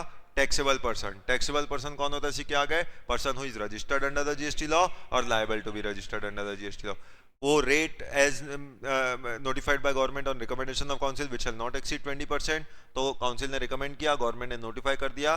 5 जनरल रेट 0, 5, 12, 18, 28। स्पेशल रेट्स के तौर पे कुछ कॉमनली स्पेशल रेट, जैसे कि ज्वेलरी इंडस्ट्री पे वो आपने देखा 0.25% और 3%। ठीक बात है। और ये टोटल रेट्स है, तो मतलब सीजी का रेट निकालना है तो ये सबका आधा आधा करना पड़ेगा, एसजी का निकालना है तो सबका आधा आधा करना पड़ेगा। फिर उसके बाद वैल्यू, वैल्यू के लिए क्या बोला था? वैल्यू के लिए बोला था on such value as determined under section 15 of the CGST act. तो वो तो हम देखेंगे ही। तो ये तो पूरा चैप्टर ही बन के आएगा हमारा, बिना इसके तो बात ही नहीं बनेगी। तो इसके बारे में इलैबोरेट डिस्कशन जब हम वो वैल्यू ऑफ सप्लाई चैप्टर करेंगे तब देखेंगे कि value of supply as determined under section 15 तो किस वैल्यू पे लगेगा? उस वैल्यू पे जो सेक्शन 15 बताता है। तो वो 15 में कुछ चीजें जोड़ेंगे, कुछ चीजें माइनस करेंगे, क्या क्या होगा वो सब वहां सीखेंगे। इस पे नहीं लगेगा तो बोला गया alcoholic liquor for human consumption को छोड़ के बाकियों पे लगेगा। तो किस पे नहीं लगता? Alcoholic liquor for human consumption. अब alcoholic liquor for human consumption पे नहीं लगता, उसकी वजह क्या है? उसकी वजह भी आप जानते हैं कि आज आर्टिकल 246 का याद करिए, शेड्यूल 7 जो था, 3 list, union list, state list, concurrent list. Introduction में मैंने आपको बताया था, तो जब उस वक्त कौन कौन से टैक्सेस सब्स्यूम्ड होंगे बात चल रही थी, उसमें सेंट्रल के कुछ लॉ सब्स्यूम्ड हुए, स्टेट्स के कुछ लॉ सब्स्यूम्ड हुए, पर उनमें से क्या सब्स्यूम नहीं हुआ था? तो एंट्री 51 ऑफ स्टेट लिस्ट, जिसपे स्टेट एक्साइज ड्यूटी लगता था, कौन सा? On alcoholic liquor for human consumption. तो स्टेट्स इसको छोड़ने के लिए तैयार नहीं थे, क्योंकि स्टेट की अच्छी खासी रेवेन्यू होती है इससे, तो इसको सब्स्यूम नहीं किया गया था। और सबसुम नहीं किया गया तो इस पे आज भी क्या लगता है, स्टेट एक्साइज ड्यूटी लगता है, तो स्टेट वाले इस पे एक्साइज ड्यूटी लगाते हैं, करेक्ट, और स्टेट एक्साइज लगता है इसलिए सेंट्रल का इस पे जीएसटी नहीं लगता, इसको जीएसटी की चार्जेबिलिटी से बाहर रखा, करेक्ट। तो रीजन क्या है, आर्टिकल 246 उसका शेड्यूल 7 का एंट्री नंबर 51 ये आप जानते हैं, और जो 246A क्या था, पावर टू लेवी जीएसटी, तो पावर टू लेवी जीएसटी वहां पे जीएसटी का मतलब ही क्या होता है, वहां पे ही साफ कर दिया था कि goods and service GST means goods and service tax other than alcoholic liquor for human consumption. तो human alcoholic liquor for human consumption को तो कॉन्स्टिट्यूशन में ही जीएसटी के पावर से बाहर कर दिया गया था, just like agriculture income in income tax act, ठीक।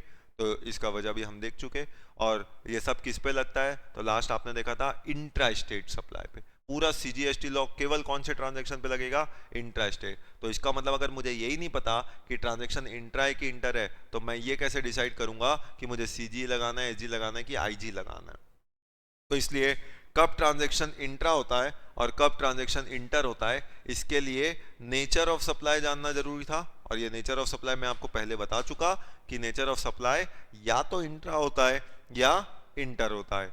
किसको इंट्रा बोलेंगे और किसको इंटर बोलेंगे, उसके लिए लॉजिक अपन ने देखा था कि अगर ट्रांजैक्शन सेम स्टेट में होता है या सेम यूटी में होता है। सेम स्टेट मतलब जैसे एग्जांपल के तौर पे अपन ने देखा था महाराष्ट्र से महाराष्ट्र, तो अगर ट्रांजैक्शन महाराष्ट्र से महाराष्ट्र होगा तो ये सेम स्टेट हो गया। सेम यूटी, अगर मान लो ट्रांजैक्शन अंडमान निकोबार का अंडमान निकोबार में हुआ तो ये सेम यूटी हो गया, तो इनको इंट्रा स्टेट या इंट्रा यूटी बोलते हैं। और इन पे जो टैक्स लगेगा वो फिक्स है, एक हिस्सा लगेगा सीजीएसटी, सीजीएसटी का लगना तय है, करेक्ट। दूसरा हिस्सा जो है वो लगेगा, अगर स्टेट है तो एसजीएसटी, यूटी है तो यूटी जीएसटी। तो इसका मतलब क्लियर है, सीजी कभी अकेला नहीं लगेगा, जहां 9(1) ऑफ सीजी लगा तो वहां 9(1) ऑफ एसजी भी लगना तय है, या अगर वो यूटी विदाउट लेजिस्लेचर है तो फिर 7(1) ऑफ यूटी भी लगना तय है, ठीक। तो ये हुआ इंट्रास्टेट। इंटरस्टेट किसको बोला, जब ट्रांजैक्शन दो डिफरेंट स्टेट में हो। दो डिफरेंट स्टेट मतलब महाराष्ट्र से गुजरात, अभी महाराष्ट्र से गुजरात हुआ तो ये इंटरस्टेट हो गया, transaction between two different state. मजे की बात, टू डिफरेंट यूटीज, अभी वो अंडमान निकोबार से लक्षद्वीप, अंडमान निकोबार से लक्षद्वीप बेचा, तो दोनों ही यूनियन टेरिटरी है। वो ट्रांजैक्शन क्या है, इंट्रा स्टेट की इंटर स्टेट, तो उसे भी इंटर बोला जाएगा। और इंटर बोला गया मतलब टैक्स क्या लगेगा, आईजीएसटी लगेगा, करेक्ट। तो इंटर स्टेट पे आईजीएसटी लग गया।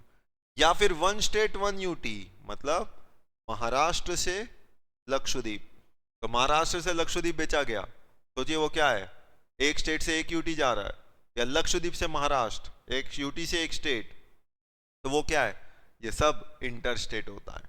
या फिर टू डिफरेंट कंट्रीज, बात ही अलग है, दो कंट्रीज आ गई, मतलब यूके से इंडिया, जानबूझ के इंपोर्ट का एग्जांपल ले रहा हूं क्योंकि एक्सपोर्ट में डेस्टिनेशन प्रिंसिपल में डेस्टिनी बाहर हो जाएगी, तो आप जानते हो ज्यादातर केस में वो एग्जेम्प्ट हो जाएगा, मतलब उसे जीरो रेटेड सप्लाई बोल देंगे, जीरो जीएसटी नहीं लगेगा, ठीक। तो इसलिए यूके से अगर इंडिया सामान आ रहा है तो वो क्या हो गया, या सर्विस आ रही है तो वो एक तरीके से इंटर कंट्री हो गया, और इंटर कंट्री भी क्या हुआ, इंटर स्टेट हुआ। कौन सा टैक्स लगेगा, आईजीएसटी लगेगा। तो यानी इंट्रा या इंटर, अब ये इंट्रा इंटर पहचान कैसे होगी, कब मानूं कि दो स्टेट दो यूटी, ये कैसे आइडेंटिफाई करेंगे, तो उसके लिए दो चीजें आपको चेक करनी पड़ती है।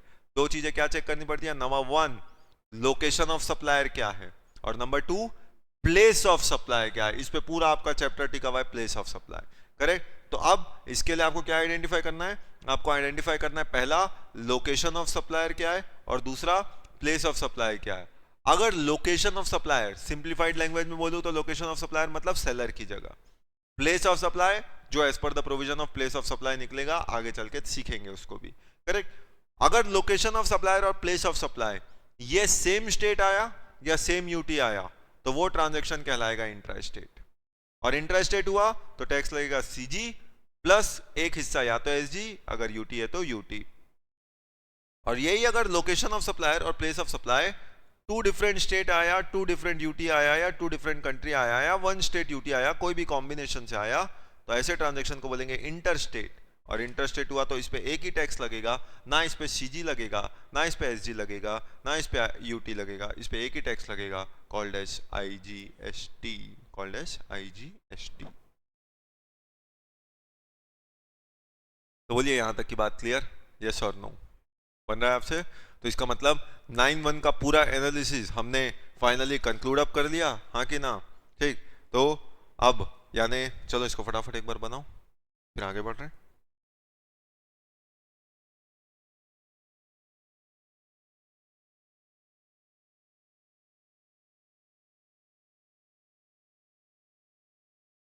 बाहर है, कई चीजों को क्लैरिटी के लिए भी बोल दिया जाता है, except alcoholic liquor for human consumption, मतलब कि तुझ पे नहींज लगाएंगे। इट्स जस्ट लाइक आपने ये सवाल किया, ये सवाल इनकम टैक्स पढ़ते वक्त 10-1 में तो आपने नहीं किया। जब आपने पढ़ा 10 subsection 1 of income tax act, जिसमें बोला agriculture income is exempt from tax, क्यों लिखा ये भी नहीं लिखता तो चल जाता ना, वेस्ट ऑफ सेक्शन। क्योंकि entry 82 union list schedule 7 specifically बोलता था central government has power to levy tax on all income except agriculture income, तो फिर 10-1 बना। इट्स जस्ट लाइक ये सिर्फ ये बोलने का तरीका है, तूने क्या मुझे नौकरी से निकाला, मैं नौकरी छोड़ के चला गया, करेक्ट? तो हकीकत यही है कि नौकरी से लात मार के निकाला गया था, लेकिन जब दुनिया को बोलने की बात आती है तो आप क्या बोलते हैं, मैं नौकरी छोड़ दिया, करेक्ट? तो बस वैसी बात है, सेंट्रल गवर्नमेंट के पास वैसे ही पावर नहीं था एग्रीकल्चर इनकम पे टैक्स लगाने का, बेवड़ों पे टैक्स लगाने का, जीएसटी, तो क्या बोला, तुम क्या हम पे टैक्स नहीं लगाओगे, हम तुमको बाहर करते हैं टैक्स से, करेक्ट? तो हम तुम पे जीएसटी नहीं लगाएंगे, जबकि एक्चुअली में वो जीएसटी वैसे भी नहीं लगा सकते थे। हम तुम पे इनकम टैक्स नहीं लगाएंगे, तुम क्या नहीं लगाओगे, तुम वैसे भी नहीं लगा सकते थे। आगे बात समझ में, इसलिए बोला गया, ठीक?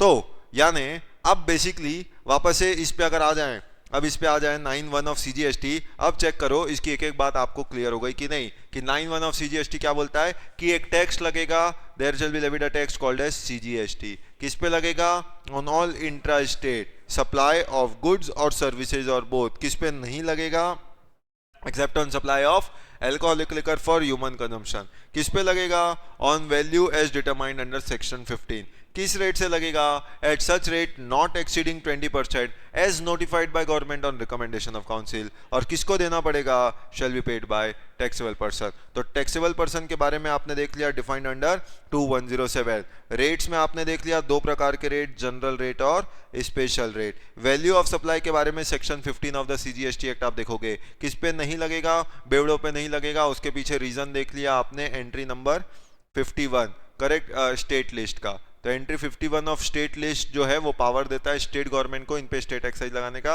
इसलिए इस पे जीएसटी नहीं लगेगा। किस पे लगेगा, इंट्रा पे लगेगा। अब इंट्रा किसको बोलते हैं ये आप जानते हैं, जब ट्रांजैक्शन सेम स्टेट या यूटी में हो उसी को इंट्रा बोलते हैं, करेक्ट? इसका मतलब अगर इंटर हुआ तो अगेन 9-1 ही नहीं लगेगा इंटर स्टेट ट्रांजेक्शन पे।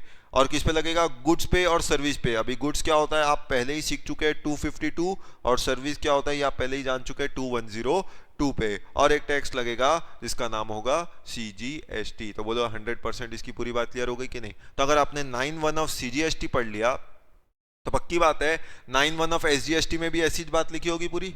9-1 ऑफ एसजीएसटी क्या बोल रहा होगा, वो भी ऐसे ही बोल रहा होगा, there shall be levied a tax called as SGST. अब वहां सीजीएसटी ना लिख के क्या लिखा मिलेगा, SGST. There shall be levied a tax called as SGST on all intrastate supply of goods और सर्विसेज और both except on supply of alcoholic liquor for human consumption on value of supply as determined under section 15 at such rates not exceeding 20% as may be notified by government on recommendation of council and shall be paid by taxable person। जैसे आपने 9-1 of सीजीएसजी पढ़ा वैसे ही 7-1 of UT भी होगा। तो जो 7-1 of UT में क्या कुछ अलग मिलेगा, वहां पे भी क्या बोलेगा, there shall be levied a tax called as UT GST, सिर्फ रिलेटेड चेंजेस किए जाएंगे। तो एक टैक्स लगेगा called as UT GST on intra state supply of goods और सर्विसेज और both except on supply of alcoholic liquor for human consumption on value of supply as determined under 15। लेकिन 15 किसका, अगर खाली यहां पे भी लिख दिया एज डिटरमाइंड अंडर सेक्शन 15 तो पता चला आप यूटी जीएसटी एक्ट में जाके सेक्शन 15 खोज रहे हो, वहां तो कुछ और लिखा हुआ मिलेगा। ये 7-1 किसका, यूटी जीएसटी एक्ट का ना, तो लिमिटेड चेंजेस के साथ बना है। तो एज डिटरमाइंड अंडर सेक्शन 15 किसका, of CGST act, of CGST act, क्योंकि 15 आपको सीजीएसटी एक्ट का रेफरेंस देना है। तो as determined under section 15 of CGST act at such rates not exceeding 20%, क्योंकि इसका भी रेट वही होगा, not notified by government on recommendation of council, और कौन देगा, shall be paid by taxable person. तो 7-1 ऑफ यूटी जीएसटी भी सेम हुआ। और अगर 7-1 है तो अब 5-1 आप बताओ, 5-1 ऑफ आईजीएसटी क्या बोलेगा। तो 5(1) ऑफ IGST क्या लिखा होना चाहिए? There shall be levied a tax called as IGST on all interstate. वहां पे बोलेगा इंटरस्टेट, IGST लॉ ही इंटरस्टेट पे लगता है। इंट्रा होता तो CGSGUT, इंटर हुआ तो IG, तो there shall be levied a tax called as IGST, tax लगेगा कॉल्ड एज IGST किस पे? On all interstate supply of goods और सर्विसेज और both except on supply of alcoholic liquor for human consumption on value of supply as determined under section 15 किसका? IGST का। तो 15 of CGST act, क्योंकि reference तो 15 of CGST act में ही देना है, बार बार वही बात तो रिपीट करेंगे नहीं वापस हर लॉ में। तो as determined under on value of supply as determined under section 15 of CGST act at such rates not exceeding, not exceeding क्या होगा? तो अब यहां पे सीधी सी बात है ना, IGST की बात कर रहे थे, at such rate not exceeding 40% as notified by government on recommendation of council and shall be paid by taxable person. मतलब पूरी तरीके से सिंपल लैंग्वेज में बात करूं तो इसने क्या किया, सेम मिनिमम चेंजेस के साथ 5 सबसेक्शंस ऐसे में पहला सबसेक्शन सब लॉ में कॉमन सा बना दिया, करेक्ट। तो ये CGST और उसकी चार्जेबिलिटी आई, बोलो CGST और उसकी चार्जेबिलिटी क्लियर बेसिक तौर पे, हाँ कि ना, पक्की बात है, यस। तो अभी के लिए सेशन आज का यही रोकते हैं, दैट्स इट, थैंक यू।